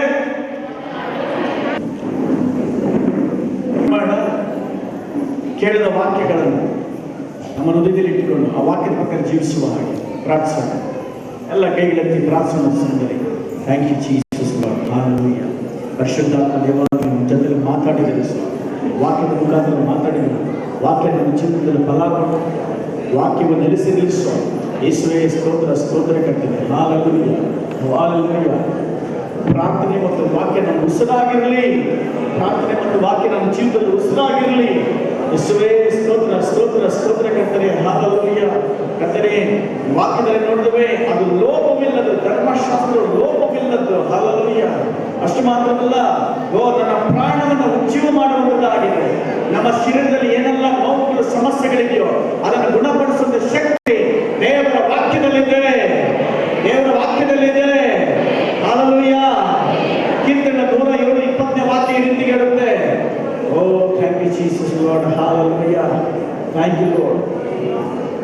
ಯೇಸುವೇ ಸ್ತೋತ್ರ ಸ್ತೋತ್ರ ಕರ್ತನೇ. ಇಗೋ ಆತನ ದೂತನೋ ಎಂಬಂತೆ ತನ್ನ ವಾಕ್ಯವನ್ನು ಕಳಿಸಿ ಅವನನ್ನು ಗುಣಪಡಿಸಿದನು, ಸಮಾಧಿಗೆ ಸೇರಿಸಿದಂತೆ ಮಾಡಿದನು. ಓ ಥ್ಯಾಂಕ್ ಯು ಲಾರ್ಡ್. ನಮ್ಮನ್ನ ಮರಣಕ್ಕೆ, ಕಾಯಿಲೆಗಳು ಕರ್ಕೊಂಡು ಹೋಗ್ತಾ ಇರ್ಬೋದು, ಶಾಪಗಳು ಕರ್ಕೊಂಡು ಹೋಗ್ತಾ ಇರ್ಬೋದು, ಭಯ ನಮ್ಮನ್ನ ಬಯಸ್ತಾ ಇರ್ಬೋದು.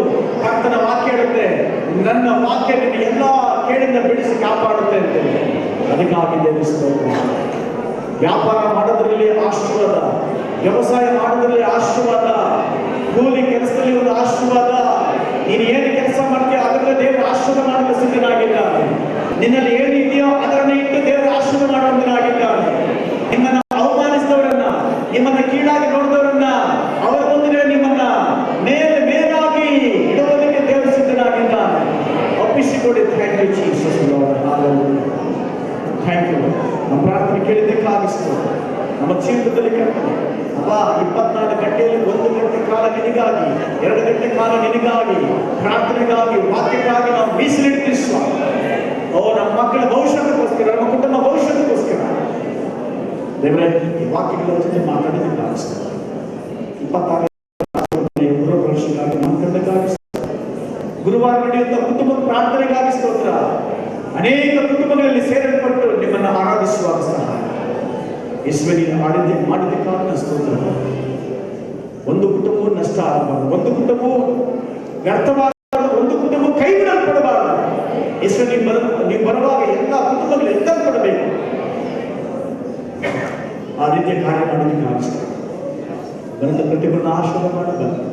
ಕೃಪೆ ಸಹಾಯ ಕರ್ತನಾದ ಯೇಸು ಕ್ರಿಸ್ತನ ಹೆಸರಿನಲ್ಲಿ